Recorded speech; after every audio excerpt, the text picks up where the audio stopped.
Brady's before gentlemen. Okay. I just don't quite know how to parse that sentence, but okay. I just thought of it then. I've never heard it before. When I'm like checking my sound before like I phone into you, so I'm just checking it on my own. Mm-hmm. I don't know what most people would do, whether they would just like go check 1, 2 or say hello, hello. But I always sing. Like I always sing to the microphone when I'm doing my check on my own. And it just made me wonder, does CGP Grey ever sing? I can't imagine you singing to yourself. I mean, Brady, I am human after all. If you prick me, I will bleed. Right. I don't think there is a human on Earth who doesn't, in some circumstance, sing. Yeah. It's a very, very human experience that I definitely replicate on occasion. I'm trying to think, like, what is the most probable singing time for me would be driving in a car on my own. That's going to be pretty high probability of singing time, because I think that that's the best time to sing to oneself. Okay. You sing in the shower, Brady? You seem like a singing in the shower kind of guy. You know, I don't sing in the shower. The Really? shower's like my thinking time. I sing to the dogs a lot. Do you mean literally sing to the dogs or talk in a sing-songy way? No, I'll sing to them, but like I'll sing them a song, but I'll change the words of the song to make it about the dogs. So like, you know, instead of like singing like brown-eyed girl, I'll sing brown-eyed dog to the dogs and things like that. Mm-hmm. Or if a song's got the name of a woman in it, like a love song, I'll change it to one of the dogs' names or something. That seems like a lot of effort for very little understanding on their part, probably. And singing to yourself in the car is like a good use of your time. I don't think it's an argument about a good use of the time. I'm simply saying it seems like a lot of creative effort to change the song to be dog related. I don't like sit there and like write a few drafts. I'll just sing a song and just change the word on the spot. There's no effort. It's not like a difficult thing to do. I don't think I could change a song on the fly like that. To me, it would seem like, oh, you'd have to really think about that. I guess if you're as good with words as a Brady is, you can just spontaneously start singing and the words come out. No, it's just simple. Like if there's just a line of a song that says, you know, I love you, baby, you just change it to I love you, Lulu. There's no cleverness here. I'm not like changing all the different words and the meaning of the song. I'm just like changing one word to make it cute about the dogs. I'm sure they appreciate it, Brady. The question I have is if you're not particularly into songs, what songs do you sing? Like I can't imagine you knowing the words to any songs. It's more just that the music plays a very particular role in my life. I don't have very many venues for new music to come into my life. I just don't follow it. Yeah. I think like most people, you get kind of largely stuck in the music that existed when you were younger. So I feel like there's a bunch of songs that I have on rotation that are from a while ago. So you would sing along. You would never sing without music to sing along with. You wouldn't like just walk down the stairs and sing like the first line of a song that's stuck in your head for some reason. I'm literally not sure I could do, like this didn't even occur to me as a scenario. Right. When you're discussing your singing to the dogs, I presume that there's something on the radio and you're changing the lyrics on the fly as you're singing along to the dogs. This changes the whole conversation, Brady, because the singing is along with something. Yeah. Right. And then the song is guiding your brain in this rut that's a very familiar rut. So I couldn't just do it spontaneously. That's madness. I don't know how you could do that. Like I wouldn't do a full song, but like if like one or two lines of a song get stuck in my head, and often it's a song I don't like. Like I was at the gym a few days ago and they were playing the song Hold On by Wilson Phillips, which is a song from my youth, but it's not a song I would like want anyone to ever hear me sing. And it's just the one line from the song has just been stuck in my head for days and days. And I just keep singing that one line of the song as I walk up the stairs. And I want it to go away, but I will just sing it, you know. I'm sorry about that torment, Brady. This is not a frequent experience for me. The line goes, if you hold on for one more day. But then if the dogs walk in the room, I'll sing, if you hold on for one more dog. You know, like, right. You know, I'll just sing it to the dogs. I see the pattern here. Everyone sings to their dogs. You wait and see. I don't sing to Lucy. Oh, and you could sing actual Lucy songs too. I used to have a dog called Lucy, and I had another dog called Carlos, and they used to be out in the backyard together. And my friend Tim used to come around, and he would sing Lucy in the backyard with Carlos to the music of Lucy in the Sky with Diamonds. I guess Lucy is a name that has more song possibilities than Lulu. Yeah. Songwriters out there, get on the Lulu songs. When we used to have music lessons in school, when we used to have to sing out of the songbook, there was a song about Lulu. It was called Don't Bring Lulu. And it was about someone was throwing a party and they didn't want them to bring this person called Lulu because she always ruined the party. I often sing Don't Bring Lulu to Lulu. What are you talking about sing out of the songbook? We used to have these music lessons in primary school where we had these sing-along books, and the teacher would then put on a tape that came with the book, and the songs would play on the cassette tape, and we would like have to sing along. It was just one of the activities we would do. Oh, okay. So you're talking about little kid school. Okay. Yeah, primary school. But there was a song called Don't Bring Lulu, and all the songs you used to sing in school, they're all burned into my head. I still know the lyrics to Don't Bring Lulu. So I have got a Lulu song ready to roll. Good. You should sing it to her after the show. I can't. She's not here tonight. Oh, where is she? Well, I'm away for the next few days, so the dogs are away at their holiday home. Oh, okay. It's a bit of a sad time for me when the dogs are away. Right. Holiday home in the country. It's by the beach. By the beach. They love it. They get to walk on the beach every day. Way better than living with you. It is. And I sometimes think they're a bit sad when they have to come home. Regular listeners, or even irregular listeners to Hello Internet, will know that you and I have different attitudes to supermarket checkouts. You prefer the self-checkout because you don't like the sort of awkward interactions with the people who are doing the checkout. Right. And I prefer to go through with the people because I think the people working in the supermarket are quicker and better at it. And I don't mind the interaction. Right. You're a man of the people.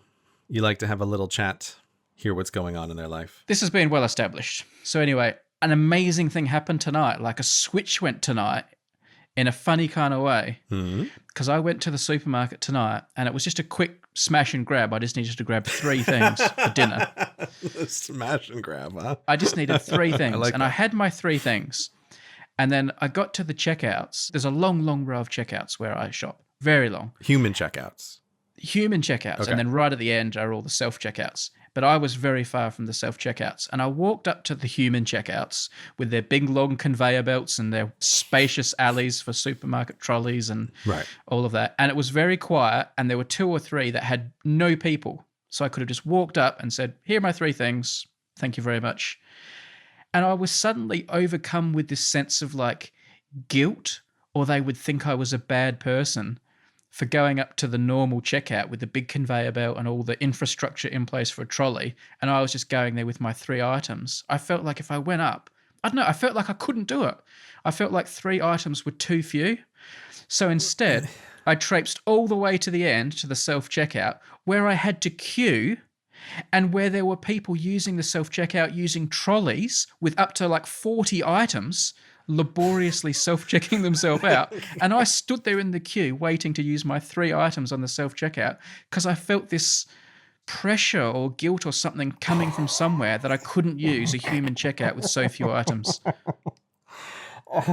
Brady, 2 things. First of all, this story just confirms to me, like, you don't know how to supermarket. There's something about this that invalidates everything you've ever told me about your supermarket use.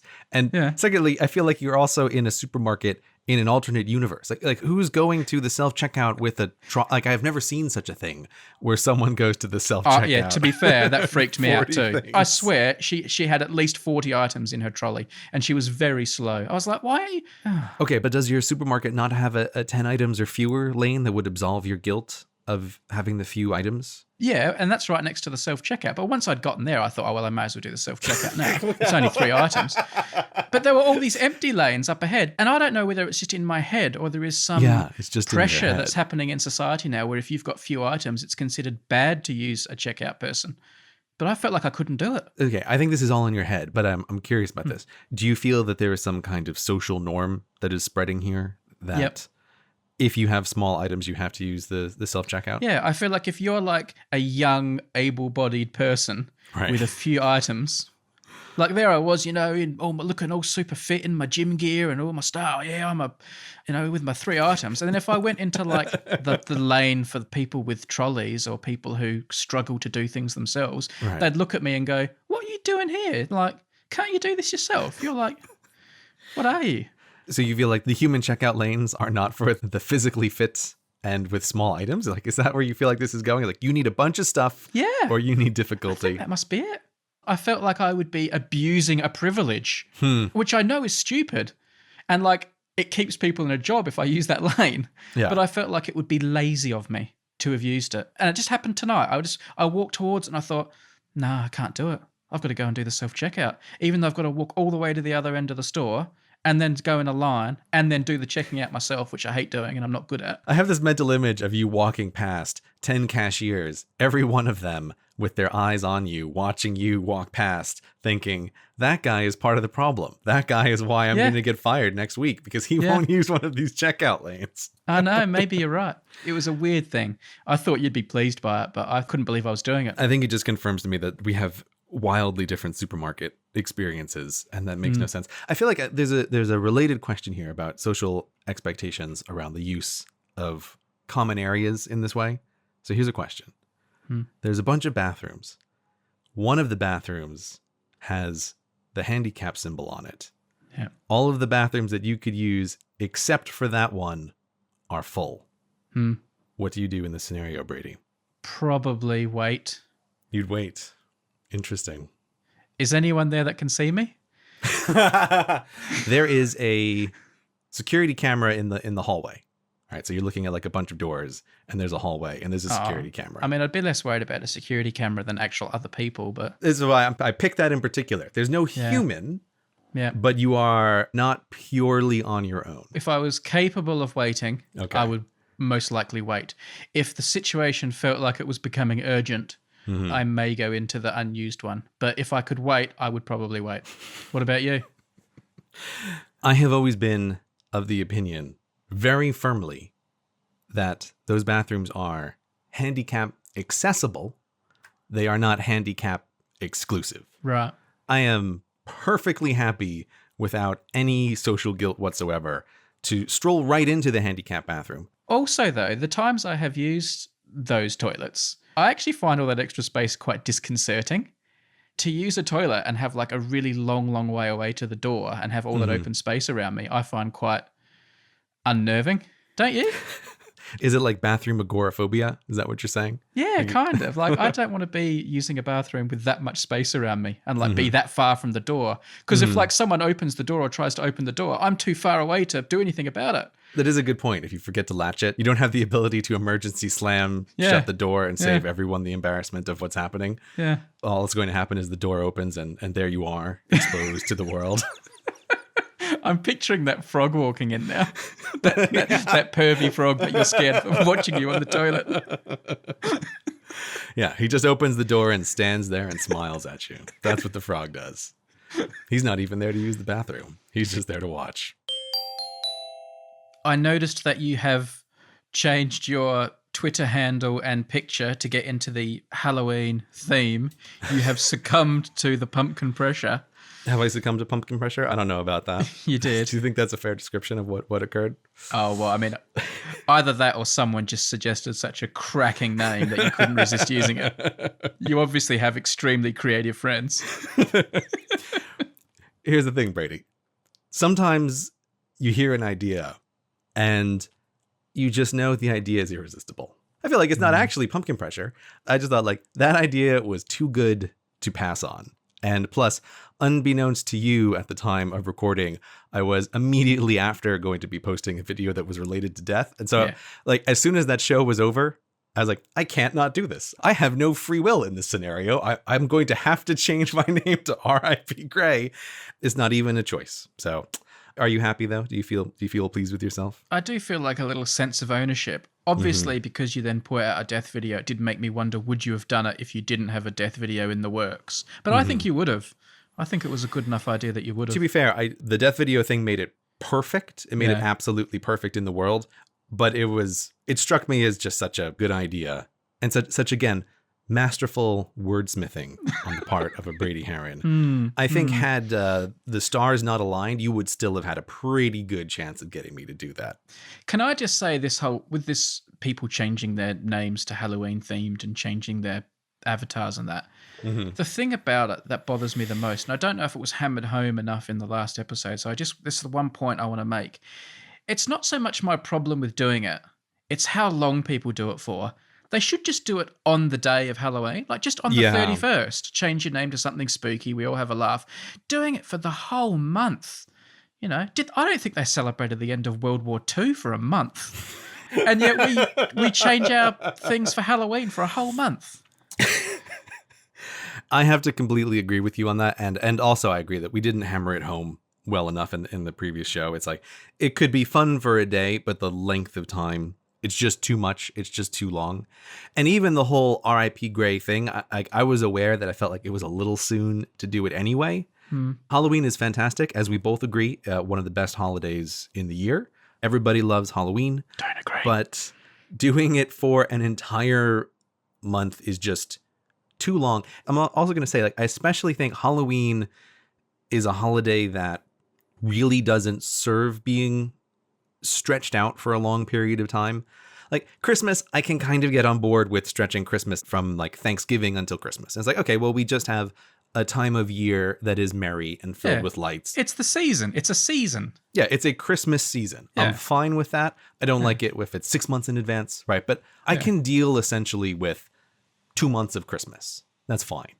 But a month of Halloween is like if we had Valentine's Day and you started Valentine's Day stuff January 7th. Yeah. No more Halloween stretching, people. Veto. Come on. One day. The build-up week. I enjoy the week Build before. up week. Yeah, I build up enjoy week. like a week before seeing the decorations go up. But like they sell pumpkins so long before Halloween that I think there's no way those pumpkins are still going to be good by Halloween. I feel like there's a delicate line, which I'm okay with, sort of fall-themed decorations, maybe up to a month before Halloween. And in that case, it's like, oh, putting out some pumpkins. Oh, a pumpkin's a little close, but like if you want to put out a squash, I'm very okay with that, right?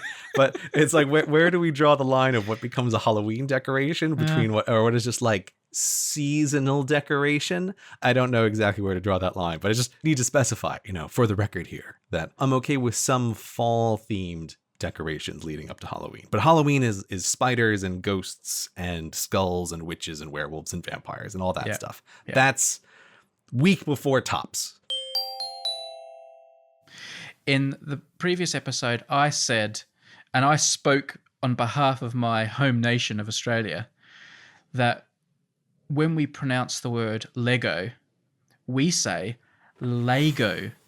And you were quite surprised by this. You were like, oh, what a funny way to say Lego. And I'm like, nah, I'm telling you, Greg. It was an Australianism I had never come across. It was an Australian. In Australia, we say Lego.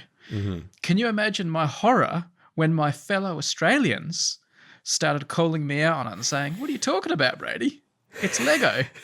And I was like, oh my goodness, is this just like, have I just alone been doing it wrong all this time? Yeah, was this a joke that your family pulled on you? Yeah. I think all families have that thing that they do, which I think is kind of strange, where a kid is mispronouncing something in a funny way and the whole family just lets it slide for what seems like a really long time. Like maybe your family did this with you and Lego. Well, anyway, I was a bit worried. So I did a bit more research, a bit more polling, a bit more informal surveying of people out there, and also reading some articles. And it turns out saying Lego instead of Lego is a South Australian thing. It's something that a lot of people from my home state of South Australia, the capital of which is Adelaide, say.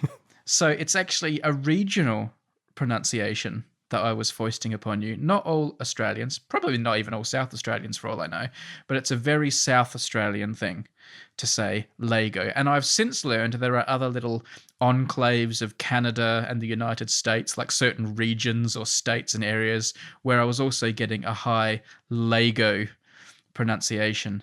So there are little pockets of Lego out there, but it wasn't like a whole countrywide thing. And I just wanted to clarify that. I'm just pulling up a map of Australia here, because when you say South Australia, do you mean oh, this is embarrassing. Is the word province? What's the subdivision? They're states.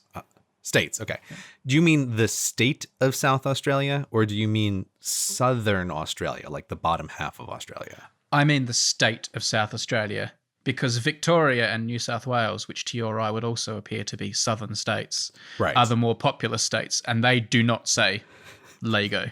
They were the ones who were jumping on me. What do you mean to my eye? Is there some way that they're not more southern? Okay, yeah, you're right. He said that like it was like it's a little known fact outside of Australia, but South Australia, which is not the southernmost Australian state by far, is actually, we draw it on the map differently than it really is. Well, no, okay, you are right. But to defend myself, if you lived in Australia, you would refer to those as the eastern states. Victoria, New South Wales, and Queensland, you would say the eastern states. Where are you from? Oh, I'm from the East Coast. I'm from the eastern states. So even though Victoria and New South Wales are very southern, they are referred to as eastern. This is the linguistic Southern versus the Yes. actual Southern. Yes. Okay. I just wanted to clear that up to reduce the amount of feedback that you weren't getting from someone from Perth complaining that people in the southern part of Australia don't say laygo. I know my Australian geography here, Brady. That's all right. It's just exciting to hear you talking about these places, to be honest. Yeah, do you like that? Yeah. We could talk about a little Northern Territory, Darwin. Northern Territory, of course, is not a state. Right, it's a territory. There's sometimes talk about giving the Northern Territory statehood, but it hasn't happened yet. They drink a lot of beer in the Northern Territory. Oh, yeah? The highest beer consumption per capita of anywhere in the world. Well, I mean, it looks like if you're in Darwin, you're very far from everything else. So Yeah. what are you going to do? You're going to say Lego, and you're going to drink your beer. You're going to drink your beer. Hello, Internet. We're happy to let you know about a new sponsor this week, Video Blocks. If, say, you work in the YouTube world, if you make videos, if you make audio productions of any kind, you'll know that stock video and audio and photos can be a fortune. I know in the past I have spent hundreds and hundreds of dollars on videos just sourcing stock for them. You know that Humans Need Not Apply video from many years ago? Very expensive to make. Video Blocks, our new sponsor, is here to solve that problem. You can get all of the images, video, and stock audio you need for one yearly price of, get this, $149. That price is so low, I triple checked it before reading it in this ad because it is simply unbelievable to me. As someone who's had to use stock, that is what you can expect to pay for a single high quality video. So if you work in YouTube, or if you want to work in YouTube, or if you're putting together an audio production with lots of sound effects, this is just an absolute no-brainer thing to sign up for. Like, don't even listen to the rest of the ad. Just go to videoblocks.com/hellointernet right now to sign up for their $149 a year service. There you will be able to download all the stock your heart desires from their member library. That's unlimited downloads from their library of 400,000 images, 150,000 videos, and 100,000 audio clips. And all of the content is royalty-free, so you can use it for commercial and personal projects. You don't need to double, triple check that you have the right license when you're looking up stock, which is also a pain with some other services. Everything that's there, you can just use it. And they're constantly adding new content, so there's always something fresh. So this is the one-stop shop you need for all your stock media requirements. Then, as they're a new sponsor, if you're thinking about this, if this is a service you might even want to try, go give them a shot. Go to videoblocks.com/hellointernet and start a 7-day free trial to check them out. That's videoblocks.com/hellointernet. Thanks to them for making stock photography and video and audio ridiculously cheaper than it was before. So, of course, in the great tradition of Hello Internet, it feels like as soon as we talk about a thing, the whole world around that thing changes. Yeah. I'm sure because of the show. We are influencers. Yes, we are influencers. Shapers of culture. Yeah. By no means is this the car effect where when you buy a car, you see it everywhere. Yeah. It's not that at all. No. It's like a reverse The Secret, right? We think about a thing and the whole world around us changes to bend to our thoughts. It's just a straight line of causation. It's a straight line of causation. Yeah. So one of the things that has happened is we have been discussing emoji. We have. We have been discussing animal emoji in particular. Yeah. In some detail. And bee emoji in particular. And complained about Apple bee emoji. Guess what emoji is being changed in the next release of iOS, Brady? Really? The bee emoji is getting an update. They're on it.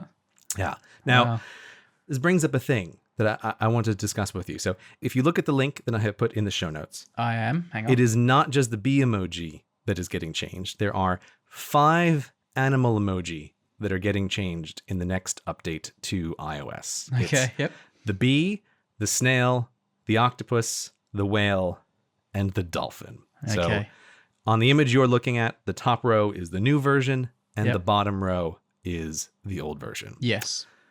Can you describe for the listeners what you're looking at and tell me your thoughts on these changes? All right, well, let me talk you through it. We do spend a lot of time talking about emojis for an audio medium, but anyway. I think emojis and podcasts is like peanut butter and jelly, right? They just go together perfectly. So the old bee was like a big, fat, bowly bee with little tiny, tiny stick legs and stick antenna, and now it's getting more substantial, realistic insecty legs and beefed up antenna, more realistic beefed up wings, but a slightly droopier sting. Yes, it's true. It does have a droopier sting. There's a big bee eye as well. Yes, sorry, of course. The change of the eye is probably the most significant change from just a little lazy white dot when someone really wasn't trying to a more sort of realistic, big three-dimensional dome-like dark eye with a little bit of white reflection in it from the light. From the camera that is somewhere off screen for this emoji. Or the window or whatever, yeah. Okay.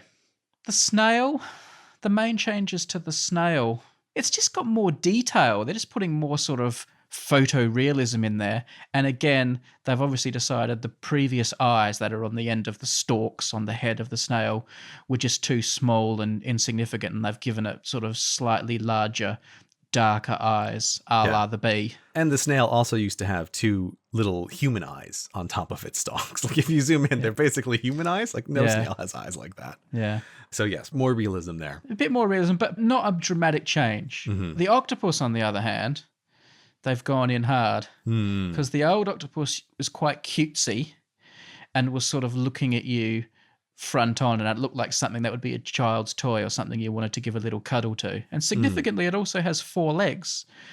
But the upgrade, they've gone for more the killer octopus that you're scared will grab a ship and pull it underwater. And again, it looks more realistic. It looks more aggressive. It's in a more aggressive pose. Oh, yeah. I just realized that octopus, he's doing like a little bicep curl with each arm. They still haven't upped their game to 8 legs. They stopped at 6. Well, what can you do? And, there's just a little bit more texture on the head. And again, we've gone for more sort of realism. Moving on to the whale. The whale, again, was super cute, cutesy, child's toy that would play within the bath. And they've kind of maintained the cutesiness. It hasn't changed a tremendous amount. They've put the eye in a more realistic place. It still doesn't look like a very realistic whale, and they've added a lot more fine detail to the water spout that it's blowing out the top. And finally, the dolphin. The dolphin, again, hasn't changed much. It went from a pretty kind of run-of-the-mill artistic representation of a dolphin that's quite cutesy, and they've pretty much kept it that way, but they've just added more sort of texture and fluting and design to the side of the dolphin, and they've made the fins look a bit more real. It still doesn't look like a real dolphin, but they've given it more... it looks more like something that would be a living thing rather than a drawing. Do you have a preference for the new versus the old? Like if you have to accept them as a package, new versus old. As a package, I prefer the old. I don't like the path they're going down here. They're moving away from the spirit of emojis. I agree with you 100%. And in fact, when I saw this image... I was thinking about our conversation last time about emojis a surprising amount. Like you're talking about how songs get stuck in your head and you're thinking about them over and over again. Like I found myself since our last recording constantly thinking about like, what is the platonic ideal of emoji, right? Like this was an idea that was just recurring in my brain over and over again. And while I was thinking that, of course, like our show goes out and then a couple of days later, Apple, as a direct result, announces that they're going to change a bunch of the emoji. And this image, like this side-by-side image here of the 5 animals and how they're changing it, it really crystallized something in my mind, which is like, I didn't like the Apple emojis all that much to begin with. And now I really don't like them. And it is because it's like Apple has lost the way of what an emoji is. And the thing that crystallized in my mind is like, oh, I know what emoji are. Emoji are modern hieroglyphics. And as such, they need some level of abstraction. Like emojis are almost like an alphabet. And the more I think you make it like a photograph, which is the way Apple's clearly going, like they're making them more photograph-like, more impossible to draw, the less I feel like they're emoji, the less I like them. And I think there's also crystallized why in the last show, when we were talking about the blobs, like the Android emojis would draw a family. It would be a family of blobs. like 4 little blob creatures, like, oh, that's a family, versus an increasingly realistic depiction of a family. And I could never quite put my finger on like, why does that kind of bug me? And now I know, because I feel like some level of abstraction is intrinsic to what an emoji is. And if you're taking away all abstraction, I don't think it's an emoji anymore. Like, it's just a picture. I mean, speculating on what's going on here, because I think I kind of see what's going on here and why it's happening. Hmm. And it all comes down to how you use your emoji. Okay, tell me. There are 2 main ways that I use my emoji. The first way is when I'm sending text messages, maybe to someone like you, where we're exchanging a series of SMSs and occasionally we'll drop an emoji in to be funny or express something. And in that case, the emoji is appearing in a line of text. And ideally, you want it to be about the size of the text. Yeah. Because sometimes it's in the line. Right. And when that happens, the small, cute, low detail emoji are ideal. And the super detailed emojis seem very, very useless. I can't imagine these emoji at that size. There is a second way that I use emoji though. And that is when I'm on Snapchat, sometimes I'll take a picture and I want to add an emoji to the picture. And when you do that, you make your emojis much bigger. Right. You drag them onto the screen and then you pinch with your fingers outwards to make them bigger and bigger so they become almost a feature of the picture. Like I might take a picture of the sea and then say, oh, wouldn't it be funny if I put a big emoji whale in there swimming in the sea? Right, right. And if I do that, the emoji becomes very big. And in that case, the detail starts having some use. And in some ways, I see more utility in the detailed ones. And the very low detail emojis, when they're blown up big, become quite unuseful. And they just sort of look out of place and wrong. They don't work. So I don't use them. So I think what's happening is they're seeing more and more people are using their emojis as these huge decorative ornaments in sort of picture-based communication. And they're being used less and less as a punctuation mark in a sentence. And maybe that's why they're changing the emojis in this way. And for me, that's a shame because I still prefer the use of emoji in sentences and text, you know, in a tweet or a text to someone. So these detailed ones are doing me a disservice, but I can imagine on Snapchat, these ones will be a bit handier. That's an interesting distinction. I have a slightly more cynical interpretation. Apple is rolling out this Animoji feature with their new phone where you can have the emoji be animated. Okay. I have a suspicion that Apple is setting up all of these emoji as being animated things in the future to maybe integrate with the face recognition on their phone or to be able to do things with. Like maybe or maybe not, someone spent a lot of time looking through the history of all the Apple emoji and seeing the direction they were going in. Who knows? But if you were to do that, there's a clear arrow toward increasing detail, and especially suddenly, like way more detail. I suspect that that's where they're going with this. But that aside, on all platforms, you're totally right that there are 2 different use cases. There's in line with text and there is out of line with text. That's totally true.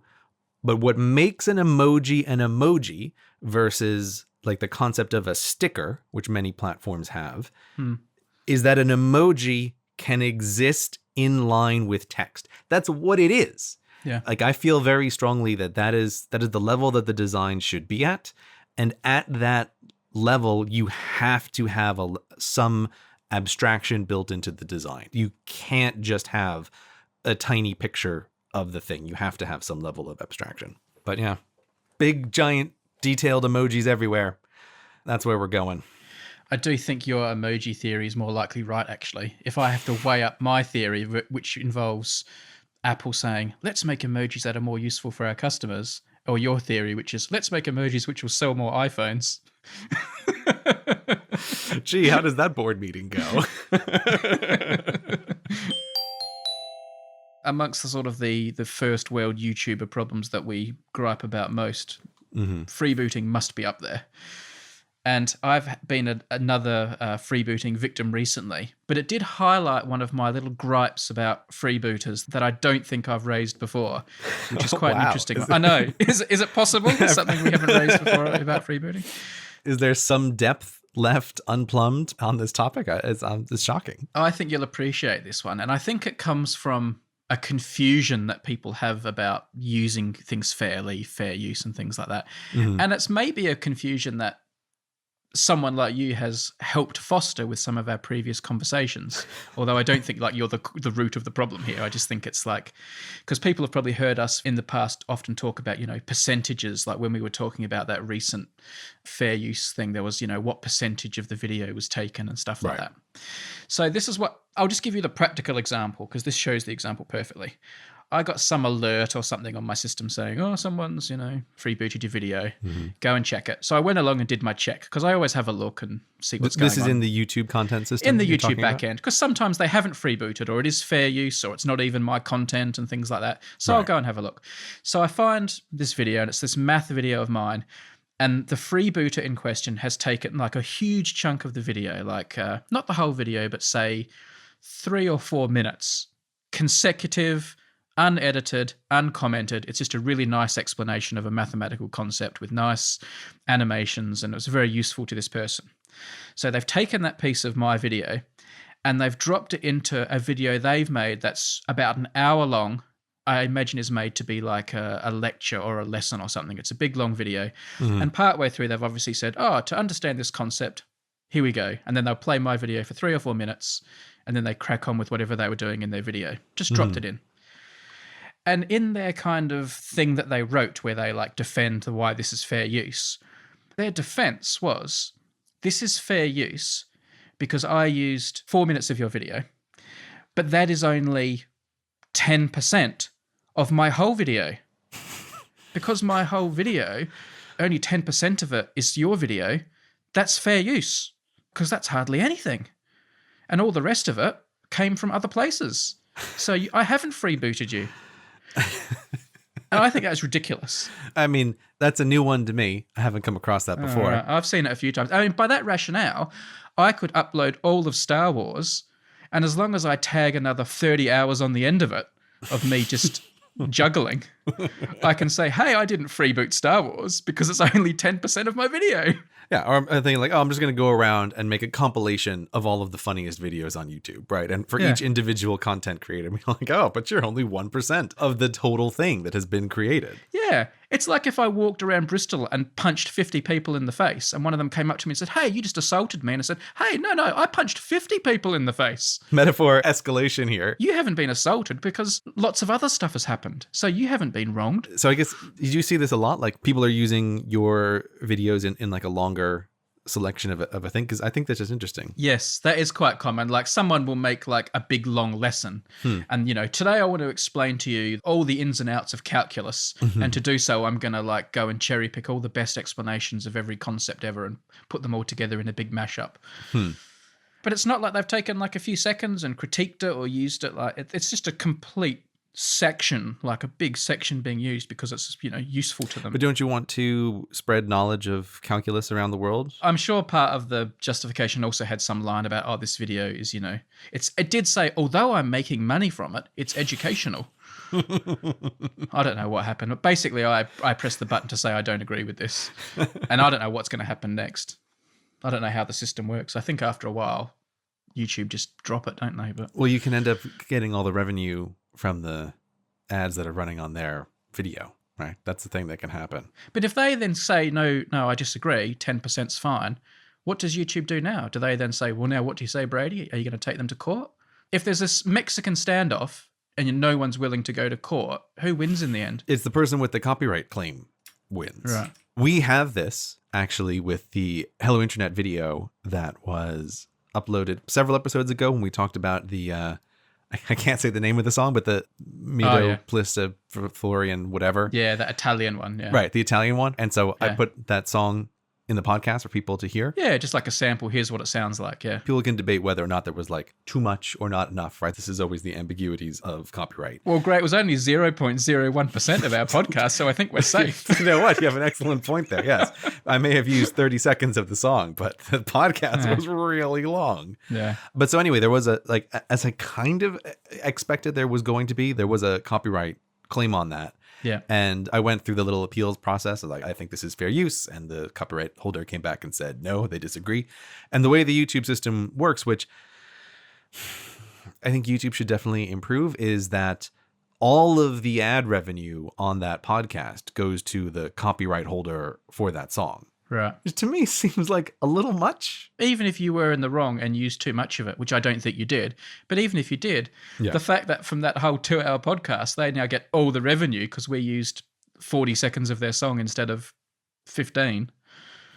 That's nuts. Yeah, it's a weird system. It seems like from everything I've seen with other creators and the stuff I've had firsthand experience on, that like one copyright holder becomes the one who wins, like who's the one that's most wronged, and that person is the one who ends up with the claim on the revenue from the advertising dollars. Oh, well. What are you going to do? What are you going to do? You got to pick your fights, don't you? Yeah, and you pick that fight. Told that guy no. Well, I don't know what's going to happen. Seeing we're talking about YouTube fights, should we deal with my other one that's bubbling along at the moment? Yeah. So my other little YouTube problem at the moment, Gray, is I've had another video demonetized, put into the sin bin of advertising, deemed inappropriate and unfriendly for advertising. And instead of that nice green tick you get next to a video saying, oh, you can have ads on this video, I have the dreaded yellow tick of naughtiness. Brady, I just have to ask, why do you keep uploading inappropriate videos to YouTube? I mean, where there's smoke, there's fire, right? You give me an example. Oh, there's one where you're uploading deranged videos to YouTube and you get this slap down, but you keep doing it. You seem to not be able to help yourself. Yeah. I keep pushing the boundaries of what's allowed. You keep uploading all these inappropriate videos to YouTube. They're not advertiser friendly. I don't know what you're up to over there on objectivity. For those of you who don't watch Objectivity, and how dare you not watch it? Wow. How dare you? But if you somehow missed bold. the episode, we did a video about this guy called Edward Muybridge, who you may not know the name, but in the 1800s was a bit of a big deal. He came up with this way of taking, in the early days of photography, of taking multiple pictures very quickly in succession, sometimes being tripped by strings and things like that, and he used other technology that he pioneered to show things that were happening quickly, like a horse running. Yeah, I feel like everybody in the world, even if you don't know his name, everyone's seen that video clip of like, here is the first time we had motion video in a way of a horse running. He's the guy who did that. Because there was actually a debate whether, all the horses' hooves were off the ground at a given time and stuff. So he wanted to break it down. He then started filming everything he could use this camera system at. So anyway, he started taking all these pictures to show animal locomotion, and then he also started showing human locomotion. Mm-hmm. So he would show humans doing things like walking and running and using an axe and fencing and wrestling and all these different things so it could be studied in detail. And not only was it like, a lot of scientific breakthroughs were being made. This was leading towards, obviously, movies and moving pictures because you've got this quick... He was like the first slow-mo guy, I like to think. It wasn't slow-mo. They were playing it back in real time. Well, no, but like it was using like a high-speed camera to show things that were too fast for the eye to see. Okay. And it's kind of doing that same thing, It was a high frame rate for the time. Okay. All right, because we had no frame rate. Yeah, exactly. Look at these 12 frames. This is exactly. mind-blowing. 12 frames per second. It's amazing. So anyway, when he was taking pictures of humans doing stuff, they were usually not wearing clothing because you wanted to be able to see, muscles and the way the leg was moving and the arm was moving. And if it was all covered in clothes, you wouldn't be seeing it. So I uploaded this video all about all these old pictures and what he did, and we showed videos of it, and rah, you can imagine. And in the course of the video, we showed lots of these pictures. We animated some of them to make them into little movies. Mm-hmm. Now, the video has naked people in it. We left a lot out that we thought was maybe a little bit confrontational. We haven't got like, things dangling in people's faces, and it's not too, I thought we were restrained. Yeah, you left out the slow-mo pillow fight that he had filmed as well in the off hours. Yeah, like that stuff wasn't in there. There was a lot of stuff that maybe could be construed as a bit risque, but, we didn't use any of that. It was just, it was all pretty normal stuff. But there were occasional glimpses of parts of the body here and there, but I thought it was all right. YouTube's automatic system, to its credit, unless someone flagged this as inappropriate. I disagreed with that. I appealed it, asking for a manual review. The manual review has been conducted, and the manual review has come back saying, no, that's inappropriate. So as it stands now, the video is unavailable for monetization. Objectivity videos aren't massively watched. So this is not costing me an amount of money that concerns me. But I am concerned about like the bigger issue. Not like in a I'm a campaigner and want to change the world kind of way, but I do think it speaks to a bigger issue about like art and showing things and what's right and what's wrong and what's suitable and not suitable. You have watched the video, have you? Or Yeah, no, I watched the video. all right, tell me your thoughts. I mean, well, first of all, I recommend everybody watch it because it was just interesting to see. I didn't know the extra details about this work. Somehow assumed that the horse thing was like one off, and seeing the animated early videos of human motion was really interesting. I just genuinely liked it as an objectivity video. Thank you. But I was watching this video and my perspective on it was you selected video. Like, so when people hear you describe it, right?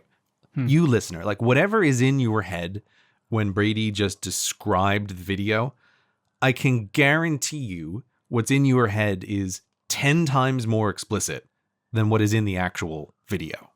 Imagine a man walking in a low resolution image who's walking sideways across the camera with extraordinarily convenient leg placement 95% of the time. That's what's in the video. Like the level of nudity for the parts that people care about is so trivial in this video.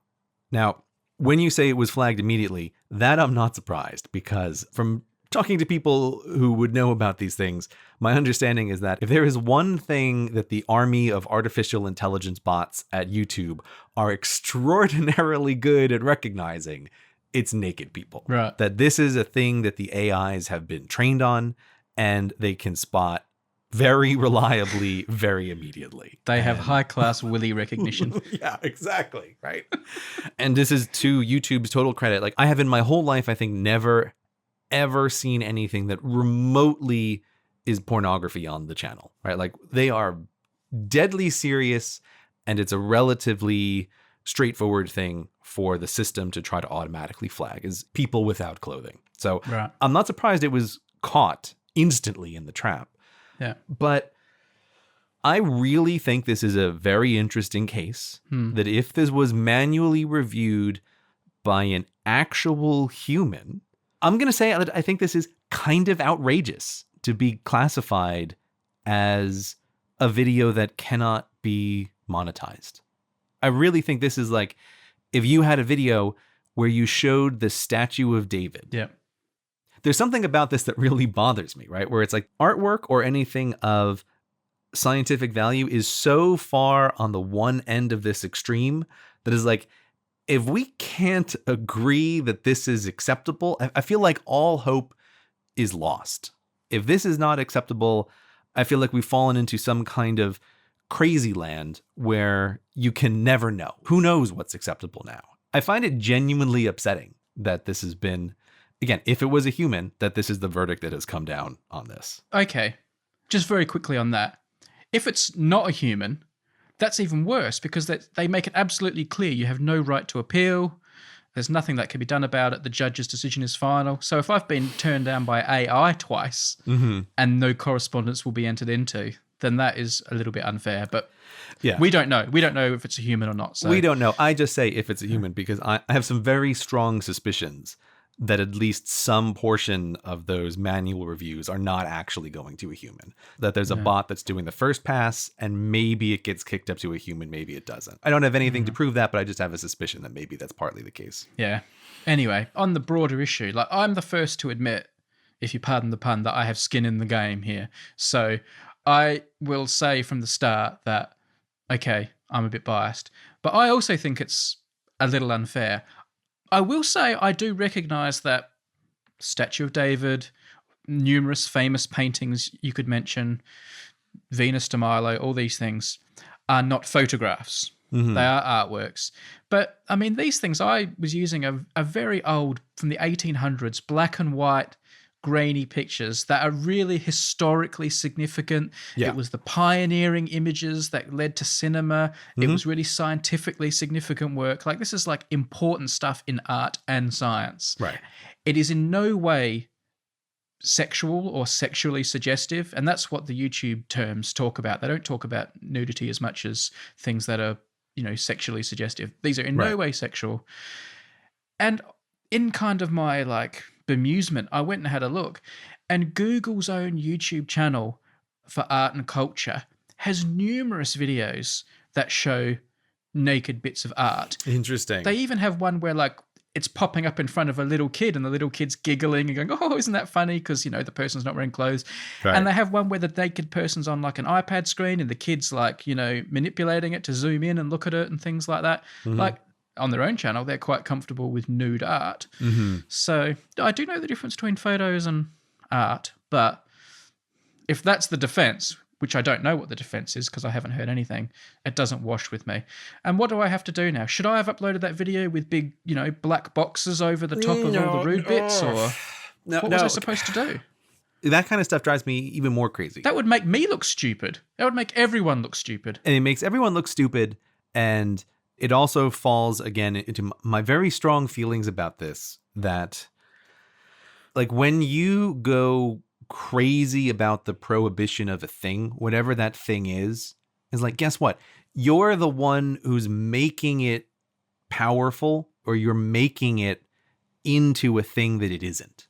And so that's why it's like, if you start putting black bars over, like as we're having this discussion, like I have on screen in front of me, probably the most, in quotes, suggestive part, which is at 135, where you have the 3 film strips of the man walking to the side, the man walking front, and the man walking back.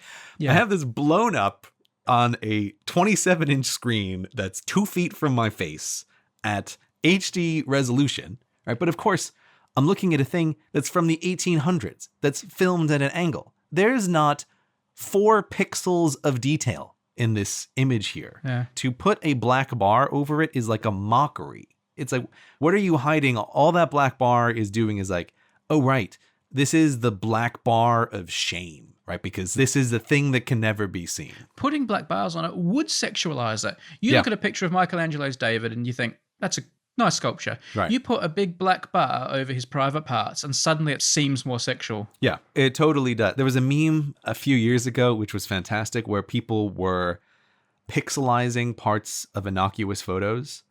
And it's amazing how sexually suggestive you can make a totally normal photo by very strategic pixelization of particular moments. So the meme was, you'd show like the before and after, like with the pixelization or without. There's another meme which is about like seeing the nudity, and it works surprisingly well, where you take a photograph of a fully clothed person and you just put transparent circles on that photograph in strategic spots. And it's so crazy, but it's like your brain sort of fills in what the person looked like. This kind of censorship, I legitimately think, makes it more of what it isn't. It'd be crazy for you to put black bars on this video.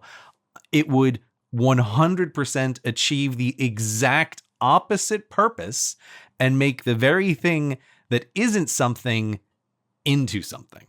So yeah, it's so frustrating. It's absolutely frustrating. I'll just send you a tweet I did yesterday, just as another case in point. I got a couple of famous cultural images. Yeah, perfect. So Brady's just sent me his tweet with Leonardo da Vinci's famous man in the circle, right, with the black bar strategically placed, and the Venus de Milo with a bar across her chest. And yeah, unambiguously, the bar makes the images worse than they are without the bar. It's the thin end of a wedge, isn't it, in terms of culture and history, and that when we start having to push this stuff aside because we want to cater to advertisers who they think might be sensitive. I'd be surprised if any advertisers were sensitive about this video, by the way, because what they're going to do in the long run, I mean, they're not going to change me, but in the long run, people are going to stop making videos about certain subjects because they can't monetize them, and then those subjects just fade out of existence. Is there a whole generation and period in art history that is going to be disproportionately less covered on YouTube because people can't show the paintings? Yeah, I mean, we've sort of skirted around this issue a couple of times on the show, but this is why I think it's always dangerous to get into the content filtering game. Yeah. I feel like all platforms should stay as far away from this as they possibly can, because it is the thin end of the wedge. There's no winning. Even if you think you're doing the right thing, is like, this is a perfect case. Like, would any advertiser in the world actually care about this? No. But I know for a fact that this kind of demonetization does have a chilling effect on the kinds of content that people produce for the platform. we've said it before, but I think YouTube and platforms like it are big enough that I don't think you can play it's just a company card anymore. I think at a certain point it becomes so vital for speech that this kind of stuff really matters. And this objectivity video is just like a perfect example because you have everything going for you. Like, it's historically significant. It's barely visible. It's the most innocuous video imaginable. And if this can't get through the filter, like, what hope is there for anything that is remotely near an interesting edge? There's no hope at all for that kind of content. This episode's been brought to you by Backblaze, unlimited cloud backup for Macs and PCs for just $5 a month. Your documents, music, photos, videos, drawings, projects, everything. It says drawings here. I don't have many drawings on my computer, but I know some of you do. It doesn't matter what you've got on your computer. It's all safely backed up in the background so that if disasters strike, and they always strike in the end, you won't have that gut-wrenching moment when you realize everything is gone. Possibly because you didn't have a backup, or maybe you just forgot some sort of backup. That's never going to happen with Backblaze. Look, we've told you plenty of times why you should have Backblaze. Their website also does a great job explaining it, so I'm not going to take too much time on that today. Suffice to say, I can think of nothing else that I've done that gives me so much peace of mind for so little effort or money on my behalf. But I will quickly tell you about another additional Backblaze feature that saved my bacon just a few weeks ago. You see, I was in America for a couple of weeks just recently, and before I went, I put onto like a little hard drive all the files I think I'll need while I'm away. It could be video files I have to edit with, personal bits and pieces that I think might need administering while I'm away. And I do it sort of as always a bit of a mad rush. It's always a bit last minute, but I always think I've got what I'm going to need on one portable drive. But then I got to America, and you can guess what happened. I think there was just one file I needed in some obscure folder that I'd forgot to drag across. I didn't have access to. I really, really needed it. But it didn't matter because Backblaze lets you remotely get into your backup from a phone or another computer. If you've got all your passwords and everything, you can get in, and I was able to retrieve that one file I needed out on the road, and I was able to get on with my work. It was basically like I could just nip upstairs to my computer, except I was on the other side of the world. It was fabulous. So not the big save from catastrophe that Backblaze is famous for, but just a little bit of help on the road. To put Backblaze on your computer, go to backblaze.com/hellointernet. There's a fully featured 15-day trial, so you can just see how it works, try before you buy. I think once you try it, you'll buy it. That's what happened to me. That's backblaze.com/hellointernet. By the way, if you already have them yourself, but you need them for business, there's also a business backup feature too. Just click on the business backup link on their webpage. backblaze.com/hellointernet. As always, our thanks to them for making such a great thing and also for supporting this podcast. So, Gray, you have been a school student and you also have been a school teacher. Tell me what comes into your head or your memories or how you feel or what you think when I say to you school photos or class photos. What emotion does this bring out in you? What do you mean, like in a yearbook? Well, did you presumably when you were at school, like once a year, would you have a photo taken of the whole class that would go into a yearbook, and your parents could buy one? And would they take one of you on your own as well, wouldn't they? Each year at school. Oh, look, here's CGP Grey when he was in year 2, and here he is in year 3. Here are his class photos all through the years. Oh, yeah. Did you not do school photos? I haven't thought about this in forever. This is something that maybe in another 5 years would have totally passed out of my mind. But yes. Well, I'm glad I saved it. It's like, oh, right. These are some neural pathways left untouched for a very long period of time. Well, they can be quite damaging memories too. Like maybe you have repressed memories. Being the one kid in the class photo who has his or her eyes shut, that sticks with you for years. I mean, I'll take your word for it. I don't have that. None of my memories are surfacing that piece of information. You obviously have good photo face. I'm terrible at having my photo taken. Is that what we're going to have here? Is Brady therapy corner for your old school photos? Well, maybe it is. I don't know. Let me tell you what's got me thinking about this. Mm-hmm. Let me send you a photo. Okay. Unfortunately, I can't share this with the collective because it involves a whole bunch of people whose permission we don't have. Right. But this is the class photo of my nephew. So my sister sent it to me and said, have a look at the cute class photo. This is not how I remember class photos looking, but, you know, we live in a new age now. Whoa, no, this is weird. This is not a class photo. What do you think of that? Okay, let me just set the expectation. So in my head, a class photo is you shuffle everybody down to the gym and you're sitting on the bleachers. So there's some height difference between everybody. Yep. Maybe there's like a little plaque in the front where someone has put the words on that says what this is a photo of. Yeah. And that's where you take the picture. Jones Smith High School, year 3. Yeah.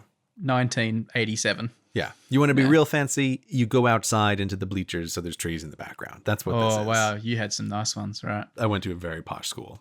Would yours be like the whole year level, or would it be broken into classes and homerooms? So was it like groups of 30, or were you like a group of like 100 or something? Like, my rusty memories are that like in primary school, it was just the class. Yeah. And that in high school, like they shuffled everybody out onto the bleachers. Yeah. The whole bunch. I think. But I could be wrong about that. So explain this one that I sent to you. I think most people have that image in their head, hopefully, that we've all done and seen. This is my nephew. This is the new generation of class photos. How would you describe this one? Okay, well, just like with movies, I know you want my opinion at first. I'm going to give this class photo a thumbs down. It's really weird. And what makes it weird is...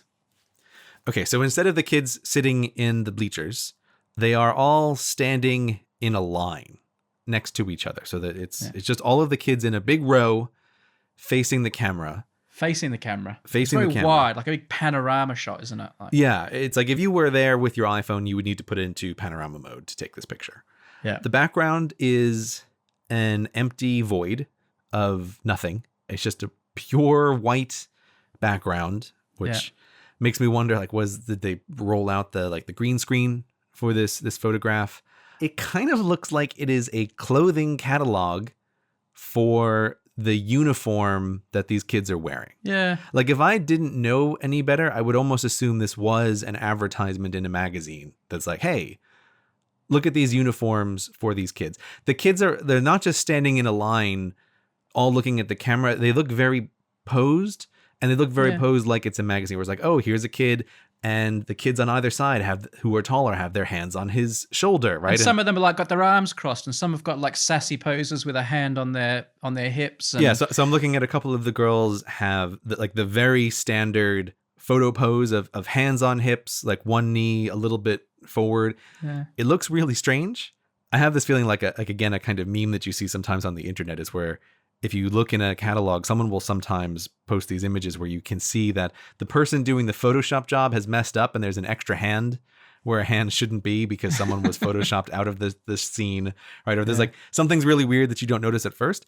And this photo feels like I wouldn't be surprised to learn this is actually a composite photo of a bunch of shots. Gray, it totally is. They were all photographed as like in 2s or 3s, right? Okay, separately, and then they were all put together afterwards into this big long line. Yeah, there's one that has it's like a seam. Yeah. It looks strange. It's the one mistake they made. The rest of it was actually done pretty well, but yeah, I'm a little bit mortified by this. I have some feelings about it, but tell me, why are you mortified? I know I'm like old-fashioned, right? And we live in this digital age.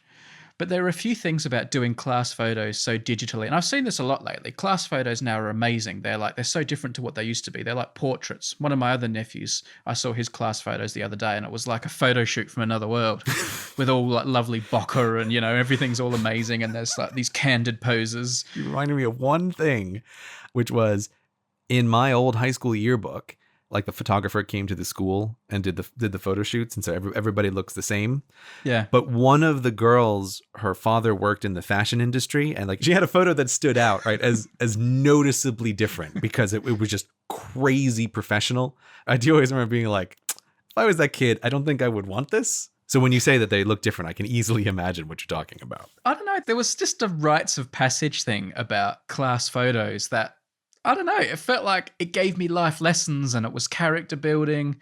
And I feel like that's all been taken away. For example, in the old days of photos when they didn't have, digital cameras and we all lined up and had our individual photos taken, it was like your one chance. They would go bang, and then you wouldn't see anything for 6 weeks. And 6 weeks later, you'd be given like these envelopes to take home for your parents where they would say, do you want to buy some of these, from the kit?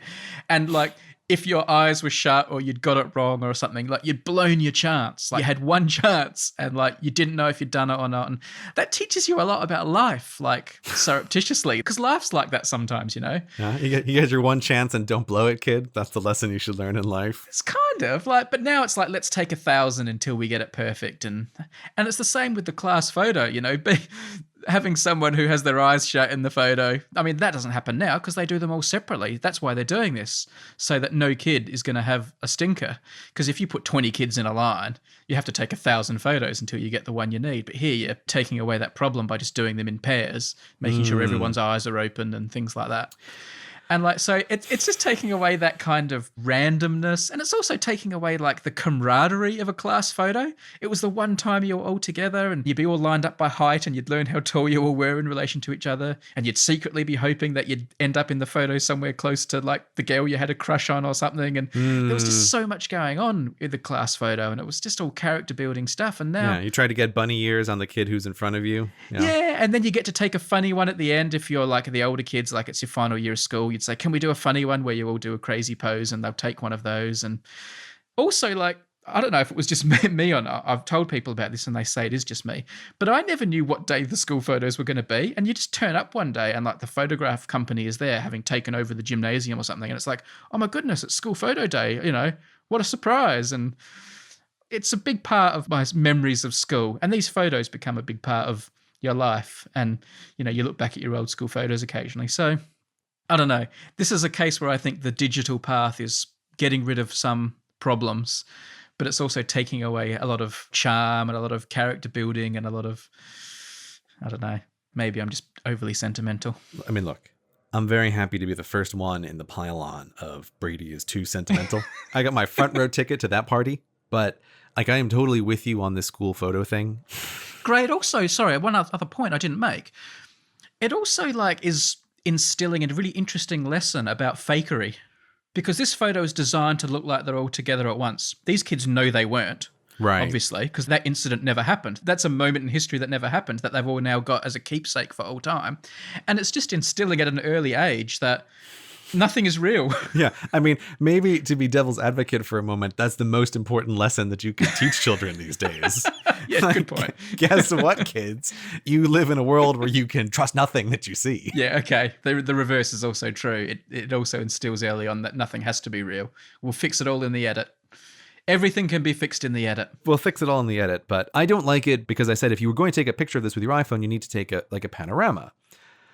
But the thing that's weird is in a panorama, everybody would be at a different angle, right? Like you would be rotating the camera. And so not all of the kids would be the exact same distance from the camera. And in this photo, it's like, oh, right, of course, all of these kids are looking straight ahead into a camera, but there's a line of 20 of them side by side. So there is no place you could put the camera to actually get this photo the way it looks with all of them standing in a straight line. Except a mile away with a telephoto zoom. At an infinite distance, you could capture this photograph, right? Yeah. And since it seems like they're standing in a Euclidean fantasy land, right, where there's just infinite nothing in all direction, maybe that's where this photograph was actually taken. But this is a case where it's like, I'm all fine with digital stuff, but if you're doing the digital stuff, it has to look right. This just looks terrible.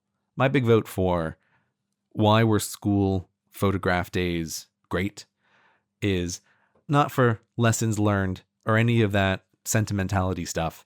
My perspective on it was just, oh, thank God it's a day that's different. It's a different day at the school. We're not going through the same routine. You would hope that it would land on some day with the extra boring classes that you don't like.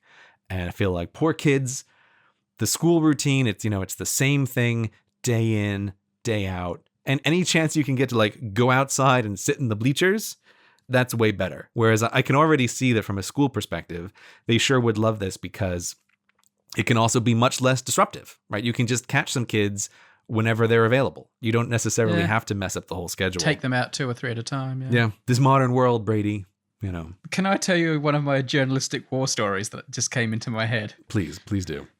So back in the newspaper days, when photoshopping was like high tech. Like normal people couldn't do it. This was many, many moons ago. Like analog photoshopping? Is that the kind of stuff you're talking about? I don't know where exactly the technology was at, but sort of certainly this story will give you an idea where the technology was at, because my beat was covering like the city council, and I'd done it for a while, and I had really good contacts, and I was a really good mischief maker.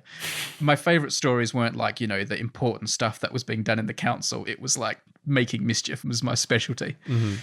And I knew the council was having like their official portrait taken. This was the 20 members of the city council, whoever the elected members, I can't remember how many there were. And they were having their equivalent of a class photo done.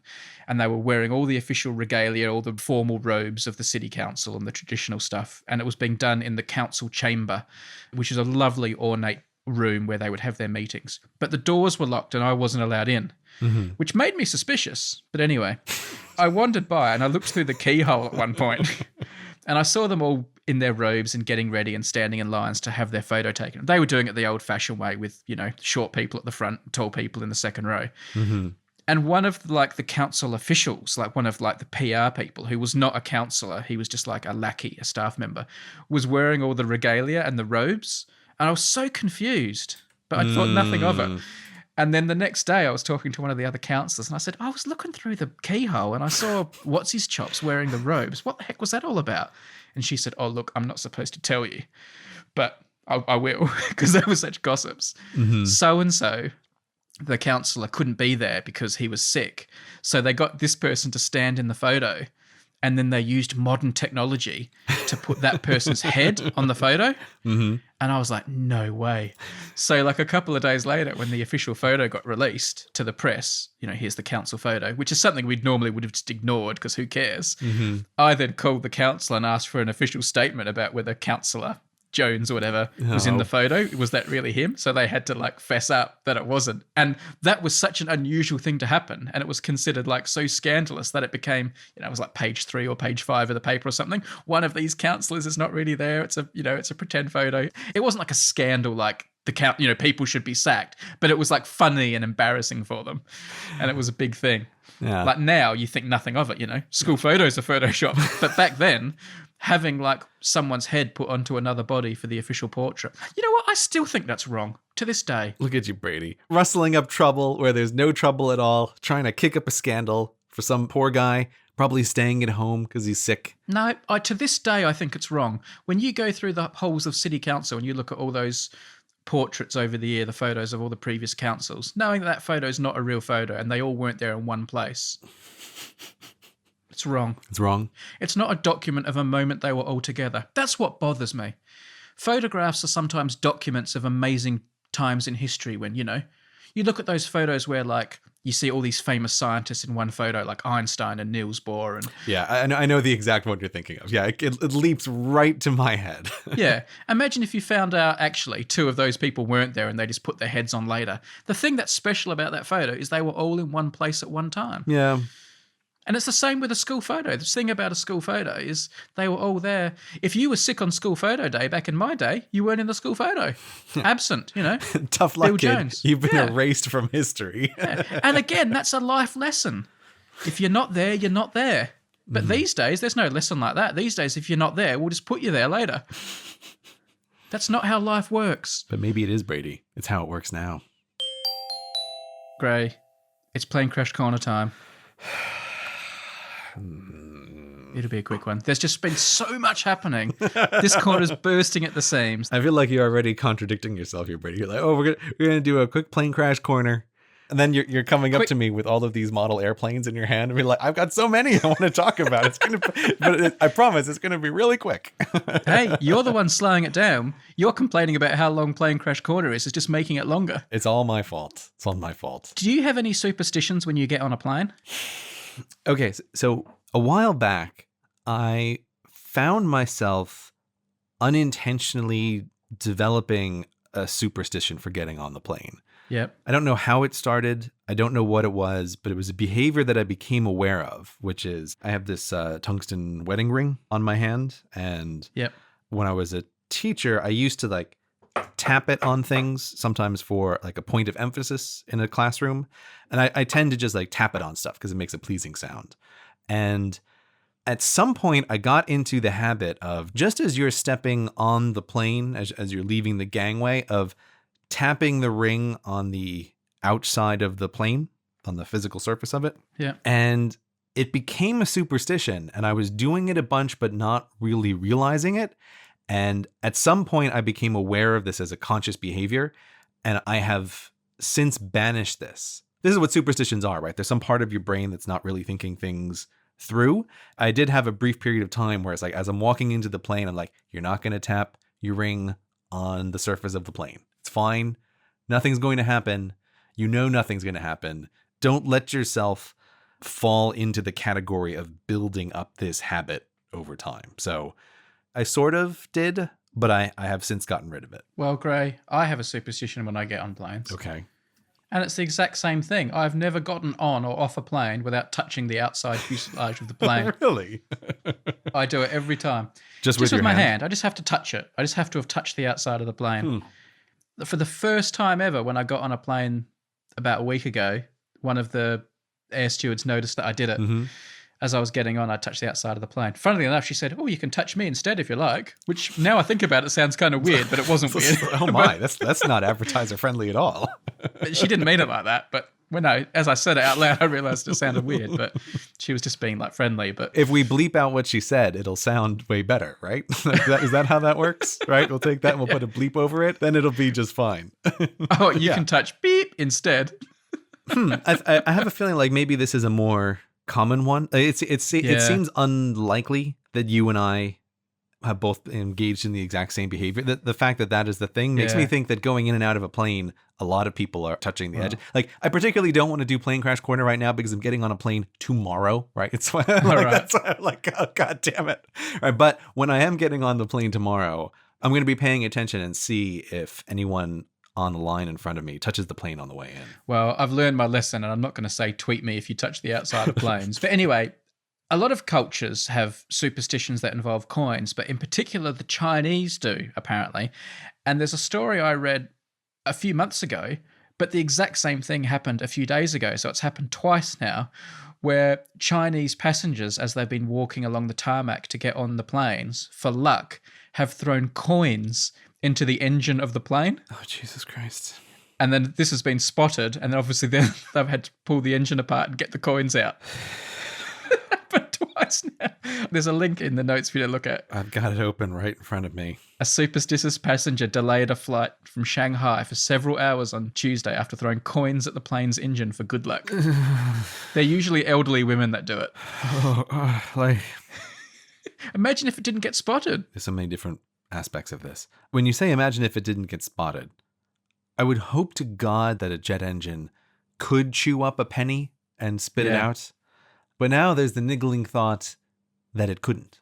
That there is a non-zero possibility that if it hits in just the right way, especially as the engine is starting up and not at full chewing through stuff capacity, that there's some damage that could be done. So great. Let me put this to you, Gray. If you were getting on a plane and you thought in the corner of your eye, but you weren't totally sure, you saw an old Chinese lady throwing coins in the direction of the engine. You don't know, is that what she was doing? Did she actually get it near the engine? What happened? I don't know. Look. Would you then tell some people as you got on the plane, I think maybe that person threw coins at the engine? Brady, or would you just keep stum? Before you can even get to the end of this question, before you can even pose the question, I've already added to my mental pre-flight checklist, keep an eye on the old Chinese ladies. It's already now going to be part of my plane boarding routine to be looking around as like, right? Terrorists, smarrists, like, who knows? Anyone could be a terrorist. You can't pick them out. Like an old Chinese lady who has something in her hand, I'm going to have my eye on you, lady. Great. Isn't that racial profiling? Yeah, it is. Tough luck, right? But if apparently this is like a thing where old Chinese ladies throw coins into engines for luck, it's racial profiling and life-saving. It does seem to have become a trend, so keep your eyes out, people. Oh, man. Jesus Christ. I didn't know you were flying tomorrow, Grace, so I'm sorry to be throwing a few of these at Thanks, you. But Brady. there was another one I wanted to ask you about. Great. If you look on the next link, there was a recent case. There was an Air France plane flying across the Atlantic, A380, the big new super jumbo. Something went wrong with the engine. It kind of blew itself apart a bit mid-flight. It then landed and everything was okay. The thing is, there have Okay. been a bunch of pictures. There were a bunch of pictures on Twitter and in the press that people took out the window of the blown up engine, like, you know, the badly damaged engine, while the plane was still flying. My question is, if you were on a plane and something happened to the engine, but the plane was still flying and the captain just came in and said, oh, we've lost one of the engines, we're just going to go and land now for safety. Would you take photos of it? Would you get your phone out and think, oh, wow, and take a bunch of photos of the damaged engine on the plane that you were currently flying in? Okay. Now, this is a very particular situation because I generally don't like window seats. I especially don't like window seats where I have a view of anything mechanical out the window because I will find myself just looking at the wing, right? Looking at those little flaps that come up, looking at the mechanical pieces that are underneath, right? If it's a stormy night, you're looking at the gremlin who flies on and off the wing repeatedly as the plane goes on. So I specifically try to avoid seats that are the windows or that have a view of the wing. I do not like it. But if for some reason I was in one of those seats and something happened, because I host a podcast with a co-host who is obsessed with Plane Crash Corner, I don't see how I could not take a photo. I feel like if I was in that situation, you would berate me for the rest of the time that we knew each other for not taking a photograph of that engine. So the answer is yes, I would feel compelled because of the situation that I am in. But if I was just like a regular citizen, I'm not sure it would occur to me. Like looking at the pictures that you're showing here, like this is an engine that looked pretty badly damaged. It's not like a minor thing. I somehow expect that I would, in that moment, it just would not occur to me to take a photo of the engine. That's my guess. As I mentioned many times with Plane Crash Corner, you know, every time I fly now, I get to know that if the plane does go down, you know, I'm going to be thinking about Brady and Plane Crash Corner in my final moments on this earth. So thank you. That means I will have some kind of responsibility to document them, perhaps tweet them in my final moments on the plane going down. So yeah, I would be taking pictures. Would you be taking pictures, Brady? I probably would take a picture, yeah. But I can understand someone who wouldn't. Not because it wouldn't occur to them. I'm amazed that it wouldn't occur to you. But I can see how someone might feel like it's inappropriate. Like now is not the time to be taking pictures when, like, you know, lives could be at stake sort of thing. But I only just say that it might not occur to me simply because in those kind of situations, like people can have unexpected behavior. That's why it's like, I think it might not cross my mind. But I would fully expect Brady to be taking pictures, possibly selfies where you're pointing out the window at the engine. That's the kind of picture that I want from you if you're ever on a plane and the engine gets all busted up. interestingly, the debris from that engine was found very quickly afterwards in the barren wastelands of Greenland. They found it really quickly, like some of the parts that fell off the engine. And yet, they have finally totally, yet again, abandoned the search for this Malaysian Airlines entire plane that went missing. MH370 that went missing around the time Hello Internet first started, that I was sure would be found within 2 or 3 episodes. That gave birth to Plane Crash Corner, I suspect. Yeah, it probably did. But I feel like this is the Voyager probe reaches the edge of the solar system story. Like, haven't we given up the search for this flight several times now? You're right. It has happened several times. And just to keep it going, and quickly the point I wanted to raise, because this is the latest development, because since the Australian search party officially abandoned the search, which upset some people in Malaysia because there were so many Malaysian people on the plane, a few other companies have stepped in and offered to do it privately. The most interesting being this company called Ocean Infinity, I believe, which have offered to search for the debris somewhere in the Indian Ocean, far, far off the west of Australia, for free, unless they find it, in which case they would get a finder's fee, kind of like a no-win, no-fee type search for a plane that went missing. And I wonder what you thought of that proposal. I feel like I need to see the economics of that proposal. It sounds like an incredibly expensive thing to do. I would certainly want to get the money from the Malaysian government in escrow before moving out. Like, you know, I'm not exactly sure I would be trusting Malaysia to like pony up the millions of dollars necessary if this happens. There's something kind of macabre about kind of a, you know, no-win, no-fee type situation around, like, you know, a tragedy and a loss of so many lives and this thing that's sort of...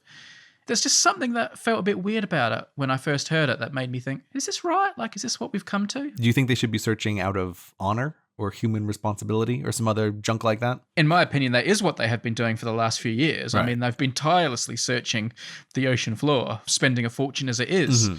That has been happening. And now that finally they've said, look, this is getting ridiculous, enough's enough. Does that mean it's time to bring in, like, the cowboys? I don't know. Maybe it is, and maybe that's how it will get found, The Titanic was found like that, wasn't it?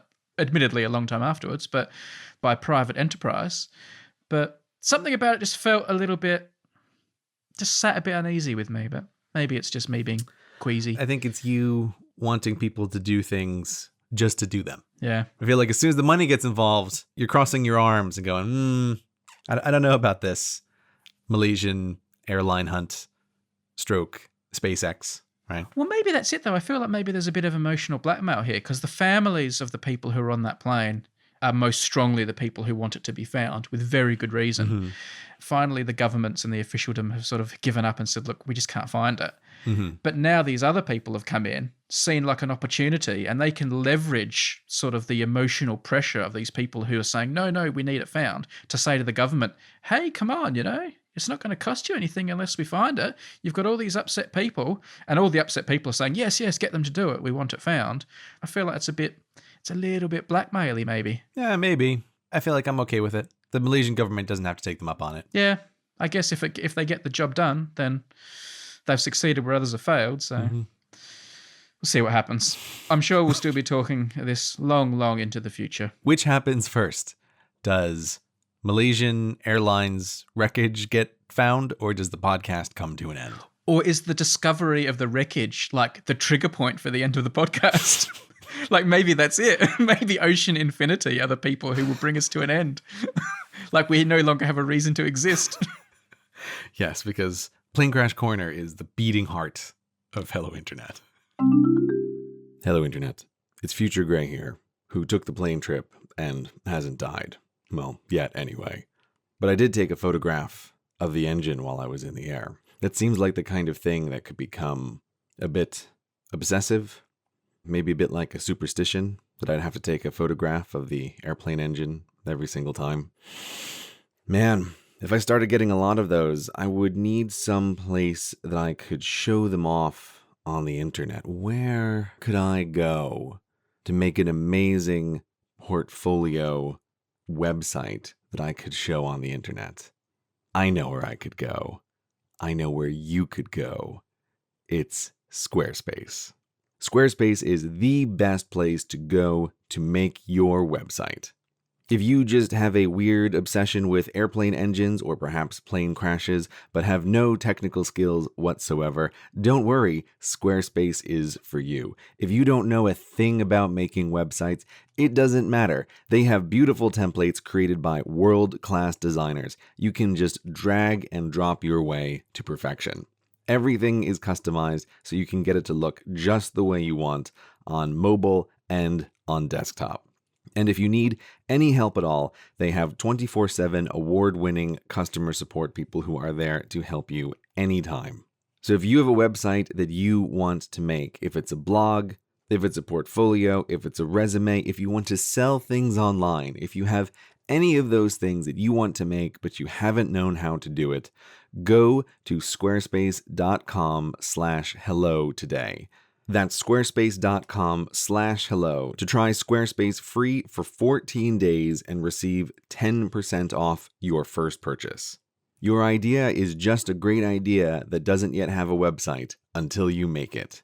So make it a reality today with Squarespace. Let's move to lighter subjects because this is obviously all this Plane Crash Corner is a bit heavy going. Let's talk about death. Yes, death. The lightest of topics. So, Gray, your most recent video uploaded is about death. I think it's about life, Brady. About life. It's about life and death. Basically, you're saying, come on, man, we should all live forever. Let's get our act together and do this. Yeah, kind of. Do you know what? Can I just say, for at least 6 months now, like I've got like a list of questions in my head of things I would ask you if we ever ran out of things to talk about. Okay. And there's about 5 or 6 of them. And one of them has been for a long time. Do you ever worry that the key to eternal life, like, immortality, will be discovered just after you die? And the reason that question's been in my head for a long time to ask you is because I feel there is something about you that has like a interesting preoccupation with death and living forever.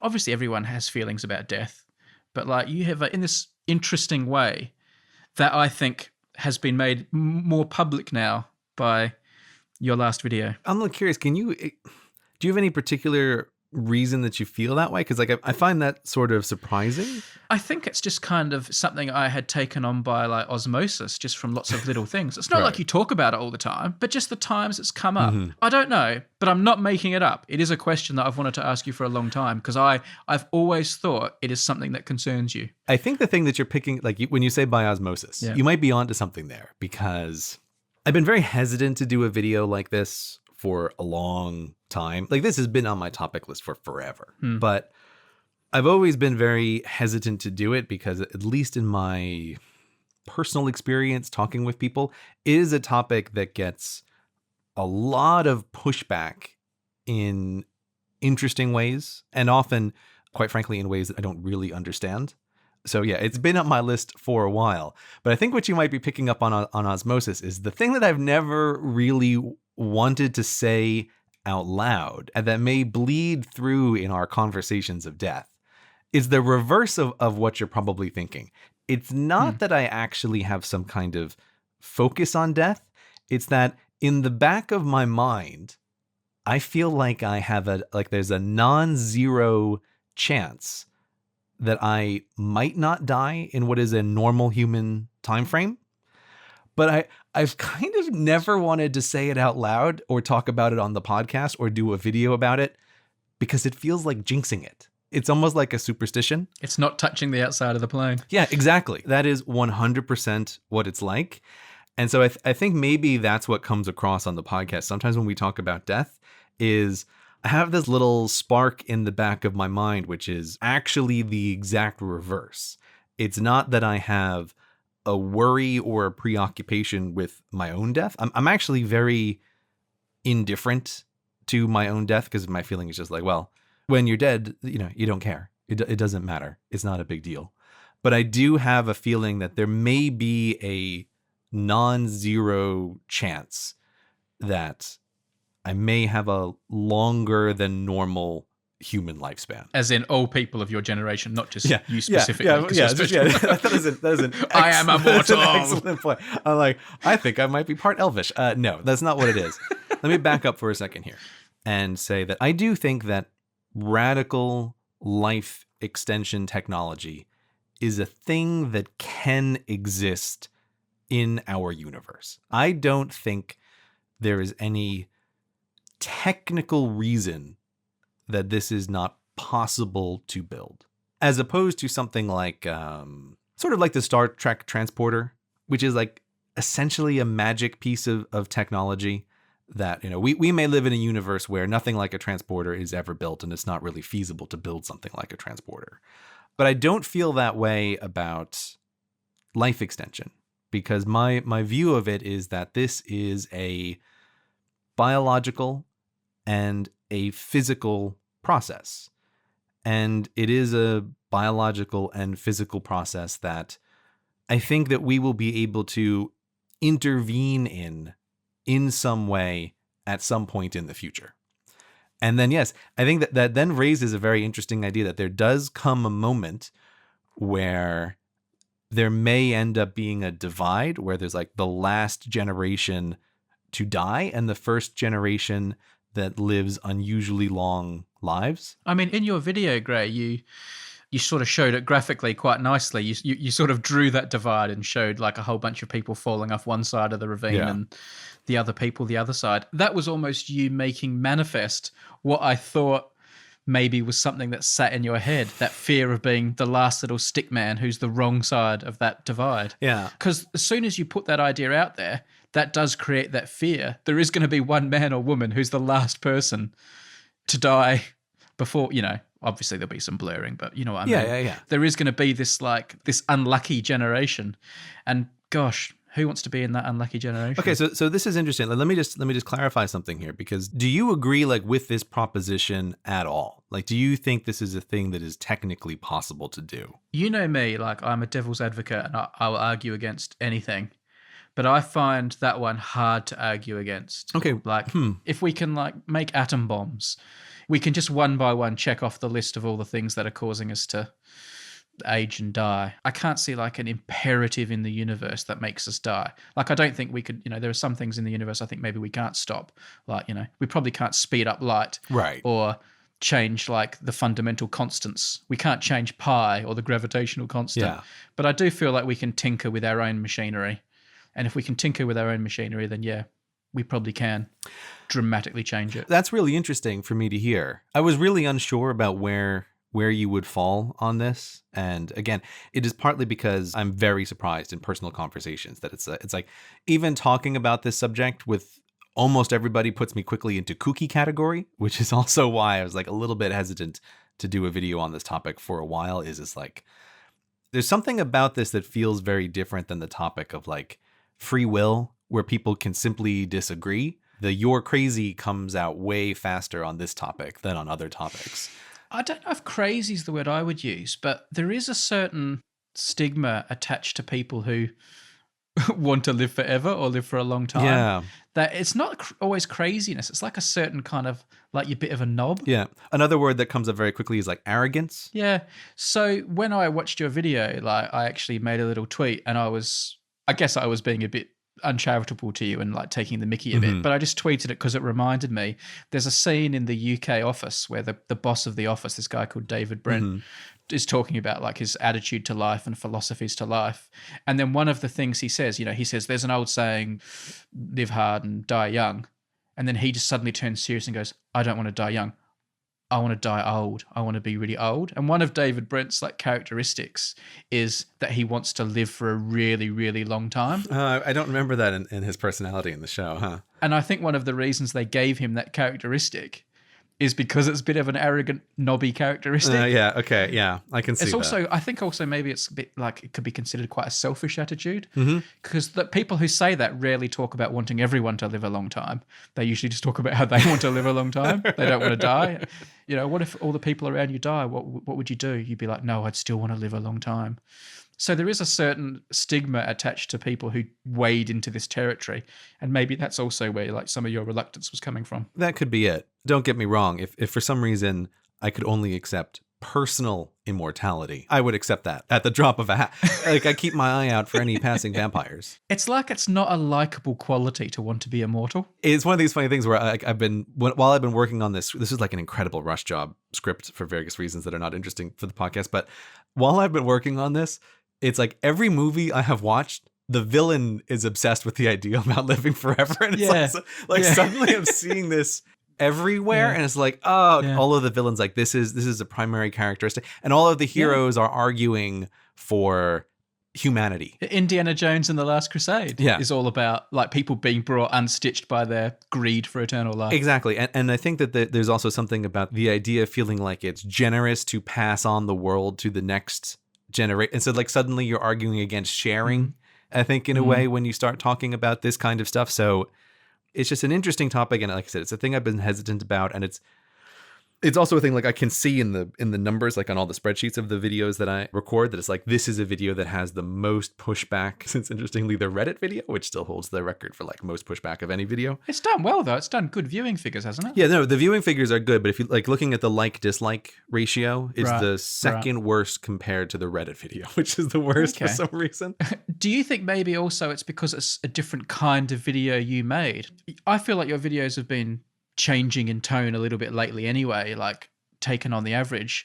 It felt like the video was more of like an opinion piece. There is a thing here that's like an opinion that I want to change in people's minds.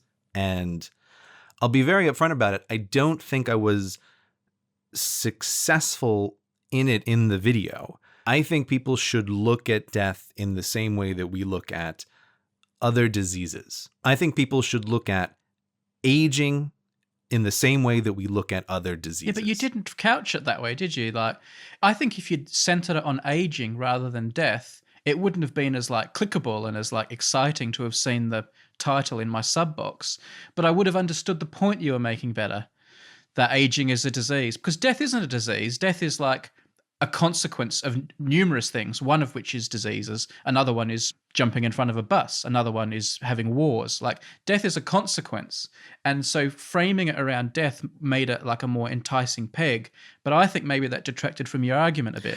Yeah, well, it's an interesting thing. Like, I can see it in the comments where like these arguments where people talk about like, well, the universe is going to come to an end eventually, so we're all going to die, so you can never defeat death. And it's like, well, like, I'd take that. Like, I'd yeah, take that's that. true. But if I live a billion years, like, I'm still going to consider it a win. Like, you get hit by a bus, like, you're still like, it's, you know, there's going to be accidents and things. I'm imagining 6 billion years old CGP Grey making videos saying, we've got to stop this universe ending thing now. Yeah, well, I mean, you know, there's the multiverse people. Maybe we can punch through. But, you know, that's a problem for way future Grey. So I don't know how much people care that much. But, the details behind the scenes is just that, like, Kurzgesagt convinced me at the real 11th hour to do a video on this topic, because he was doing a video on death and aging as well, and there's a follow-up that's coming out where he's talking about some of the technology of this stuff, which may or may not be out by the time the podcast is out.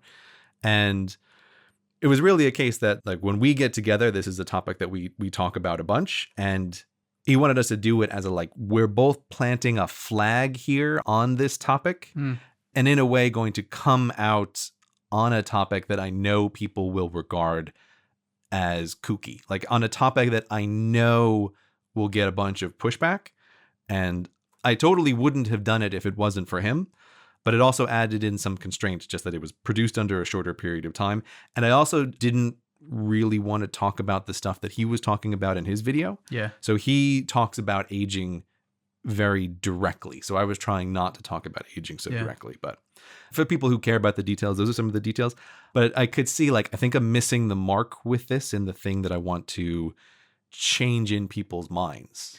If you feel like you missed the mark with it, like, you know, slightly, why are you still happy with it? Like, what's the thing you looked at and thought, yeah, it's all right. At least I'm glad it's out there. So I'm glad it's out there because I have gotten messages and I've seen comments from people who have changed their mind on the topic. Right. What I would really want is something like, I think some of the videos on voting that I've done, which I feel like are real, like, lock slam bot cases against this, right? But this topic isn't like that because there's no arrows and possibility theorem about death where you can just talk through the mathematics of a thing and it's sort of indisputable.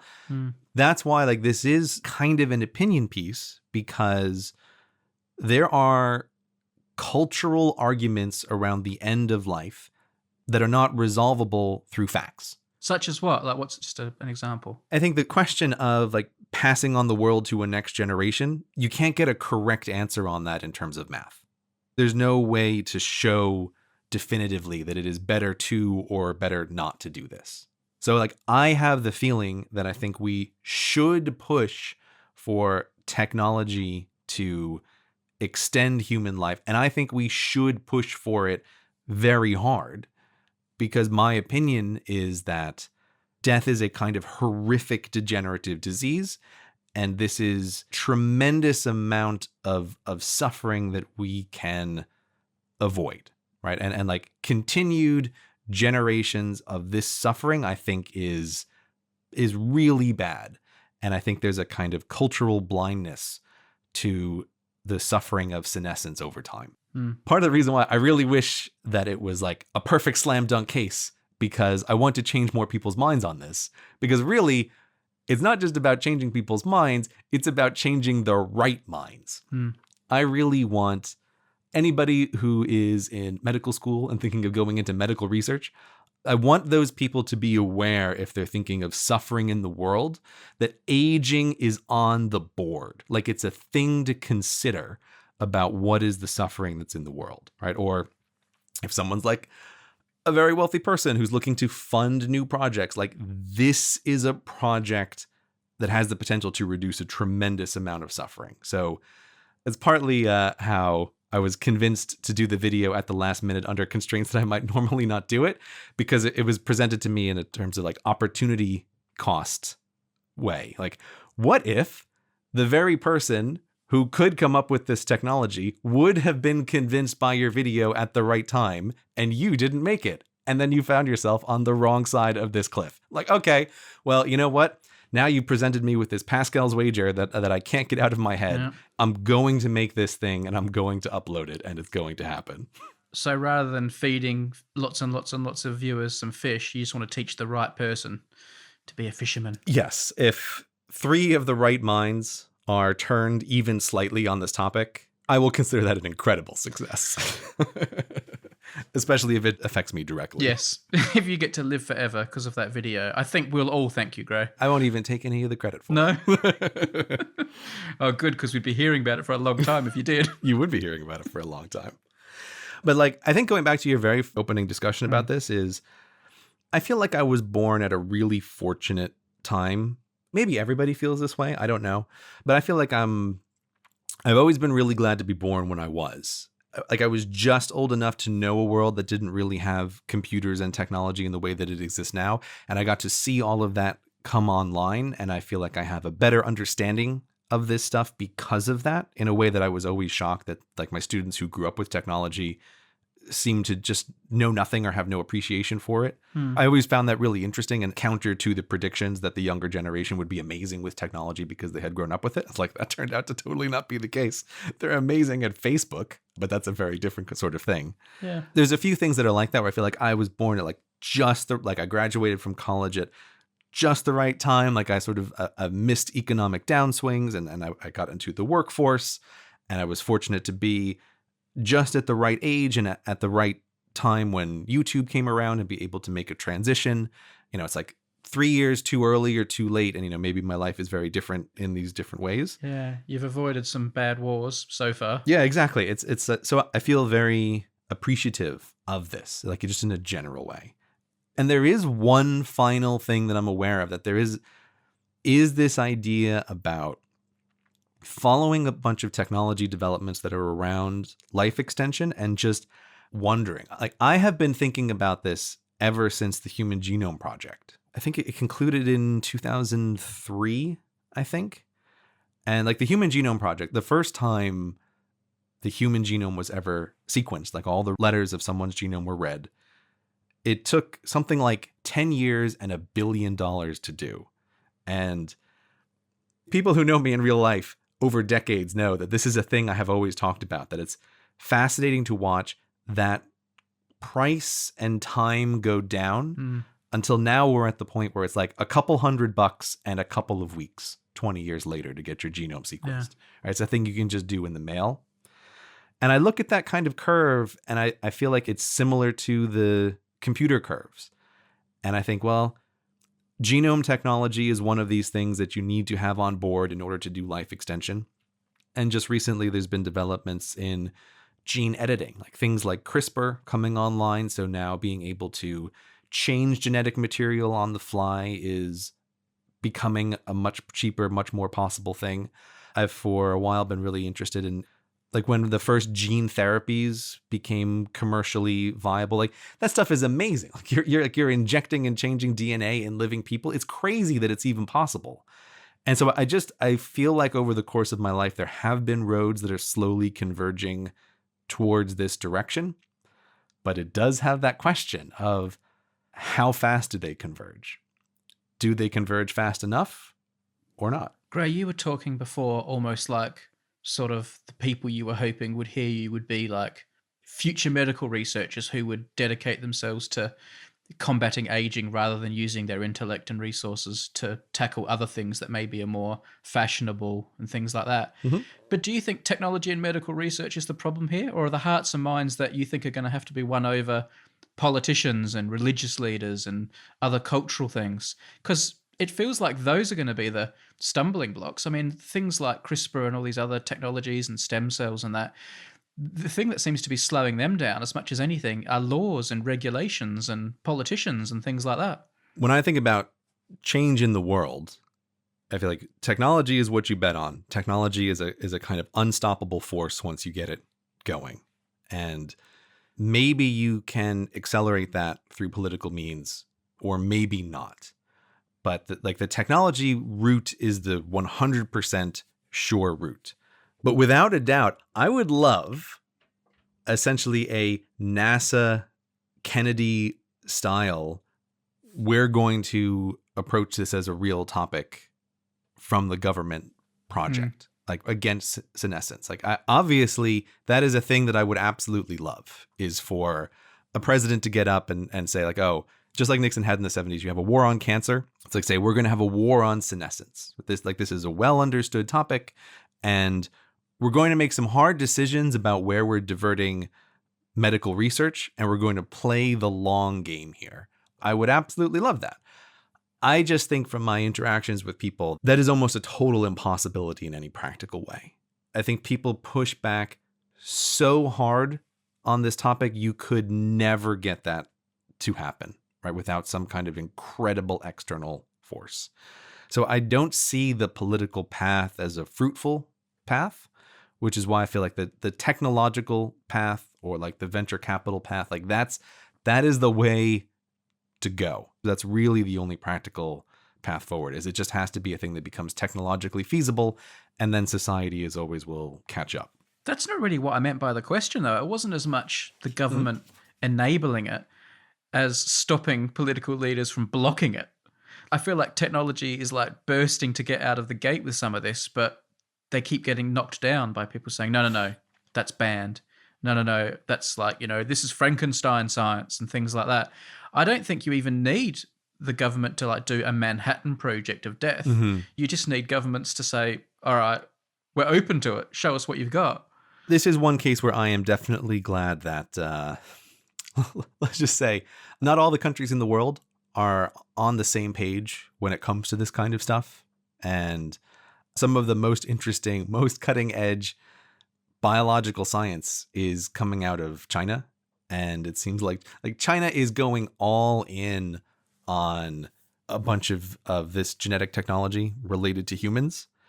And I really think that if they get anything that's remotely viable, other countries just immediately have to fold on it. Right. It's a bit like a lot of the like self-driving or automation technology, that like automation is so incredibly economically valuable that any country that does a good job of automating anything has a tremendous advantage over all others. And so the automation just spreads very quickly. Like if Canada for some reason said self-driving cars are 100% legal across all of Canada, and the United States said, no, we're not going to allow it. Well, all of transportation would divert, right? It's like the northern half of the transportation economy would divert through Canada as much as possible, right? Like they'd have such a tremendous advantage in terms of price and manufacturing that the United States couldn't possibly hold out very long. And I suspect that any significant medical developments along these lines are going to be the same thing. And it's like, okay, well, as long as there's some place that this research can occur, it's going to spread outward from that point. So I'm glad that not everybody is as restrictive as the United States is when it comes to some of this technology. Well, if I can put my 2 cents worth in on two things, as always to do with naming. Yeah. Senescence is not a word that many people understand. Yeah, no, senescence is a terrible word. And secondly, if you're going to use the sort of the brand or the name of life extension, that might work. But for people of my generation, all they can think of is Vanilla Sky, and the fact that the creepy company that tries to make people live longer in that is called Life Extension. And they're like the villains, aren't they, of the film? So Life Extension is a bit of a tainted term, at least for fans of that movie, which I like very much. This really does come back to a lot of the pushback stuff. Like senescence is a totally unknown word, but it's also not a great word. There's no freebooting, right? People just love it and they're going to spread it immediately. Like it's just not good. And yeah, like life extension, there's something about this which is just like polluted in the popular culture, which again is kind of why my feeling about this video is like I'm doing my best job to try to convince everybody, but I feel like what I'm really trying to do is convince a few people who might be on the edge, who are like, you know what, that is a thing that maybe I should think about instead of other options. Your point from being earlier is totally true, that there's some interesting cultural pushbacks on this. I presume, though, that if it is going to be available in your lifetime, Brady, that you will be signing up for the treatment, whatever it may be, to extend your life. I will consider signing up if you answer me one more question or deal with one more issue in my head and talk it through for me, and then I'll be happy. You make a convincing case for, being anti-death. And it shouldn't be the hardest case to make, should it? Because I don't think anyone really wants to die. But can you see any merit to the opposite case? Do you see any usefulness and utility in death, whether it's population control or I don't know what the pro-death arguments are, but can you talk me through some of the pro-death arguments and tell me why they're flawed? I want to be upfront here that this is a case where very often I feel like the arguments on the other side are a bit baffling. A lot of them fall into a thing which I think is a little bit like when people get into arguments about the education system, which is the thing that we have done on this podcast, where they're backwards justifications for the way a thing is. I have found, at least personally, that it's most useful when talking to people to frame it in a way where it's like, if this didn't exist, would you make it this way? All right? Would you bring it back into existence the way it is right now? It's like, that's the way you should frame it in your mind. Like, I just think a lot of the death stuff is like a rationalization for the way things are. But Gray, lots of things we build and do, we do get rid of. We put up buildings, but then we knock them down for new buildings rather than just constantly patching them up. And we do build a lot of obsolescence into things we do, and not just to make money by selling another iPhone in a couple of years. Like, there is a naturalness to the way we design and do things for it not to necessarily last forever. One of the arguments that comes up a bunch, which I can see where people are coming from, is the idea that if you have people living a really long time, society will never change. And this, to me, is built on an assumption that I can see why people think it, but I just don't agree with it. This idea that society changes because people with old ideas die and younger people with new ideas replace them.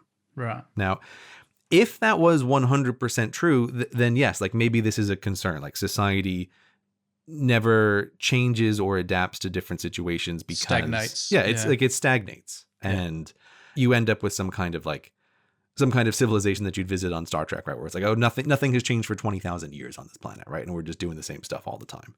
Yeah. But I disagree. Like, I just think that is a false assumption.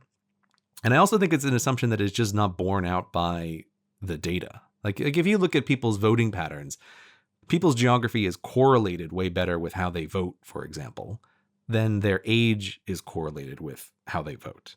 And I think we have seen enough things in society where people do change their minds because things are better ideas. Like the most recent example it's always used as the standard go-to case is simply gay marriage rights in the United States. On the scale of societal change, that happened relatively quickly. And it seems to happen because people changed their mind on this topic through exposure.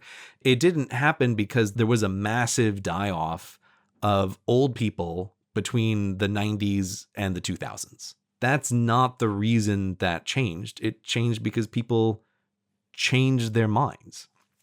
So I think people are able to change their minds at any age. And it also ignores that implicit in this idea of radical life extension is the idea that the whole thing that we're trying to achieve here is maintaining your health at an older age. So it's not like the old people are still going to be the chief executive of SpaceX but have no new ideas. They're going to have a young, dynamic brain that's still going to be having new ideas all the time. And like in a perfect world, you're sort of at the level you are in your 20s or 30s or whatever. Yeah. So it's not like there's a whole generation of oldies that are just getting older and older and older, but just not dying. The argument seems to be that we're aiming for the genie's curse, where we just get older and older and older forever. And it's like, who wants that? Nobody wants that. Yeah. This is why I get a little bit like excised on this topic, is I think that through, it might be a bit harsh, but through a kind of carelessness of intent, we actually accidentally create that world. Because if we're constantly spending our efforts on solving medical problems that are further towards end of life, like what we end up doing is what has happened, that we do extend life, but we extend old age. And so like we're pushing up life expansion, but we're not increasing what is sometimes called the health span of life very dramatically. Like you're increasing the total amount of time that you're alive, but that is increasing faster than the healthy portion of your life is increasing. Sometimes, when we joke about like, oh, CGP Grey is dictator, and I'm like, you don't want me as dictator because I would do things that would be deeply unpopular. And this is one of those cases where I feel like I would pull research, money, and effort off of diseases that kill people in their old age and put it towards senescence research. And like that would be a deeply unpopular decision. But I do think that's a better decision to make. So for people who don't know, that's research to stop aging. Yeah, sorry. Research basically. to stop aging. So Yeah. I just think that there is a way that we unintentionally create the thing that is the argument that people are having. That like, oh, you end up with a society that's just full of oldsters and hardly has any young people and becomes really stagnant. And it's like, well, we can do that by accident. You can do that if you're Japan. But like the whole point is like that's not what we're trying to do. All right then. Well, at this stage, I think we're getting well into old age. So we are getting well into old age. We can follow this up at some point, but the podcast has been going on for quite a while. Yes. It is late in the evening here. I have to go on a plane relatively shortly. I know. I feel a bit bad about that. I'm sorry, but I hope your flight goes well. I have no idea where you're going or what you're doing, but I'm sure I'll find out in due course. I'm an international man of mystery, Brady. Yeah. That's what I am.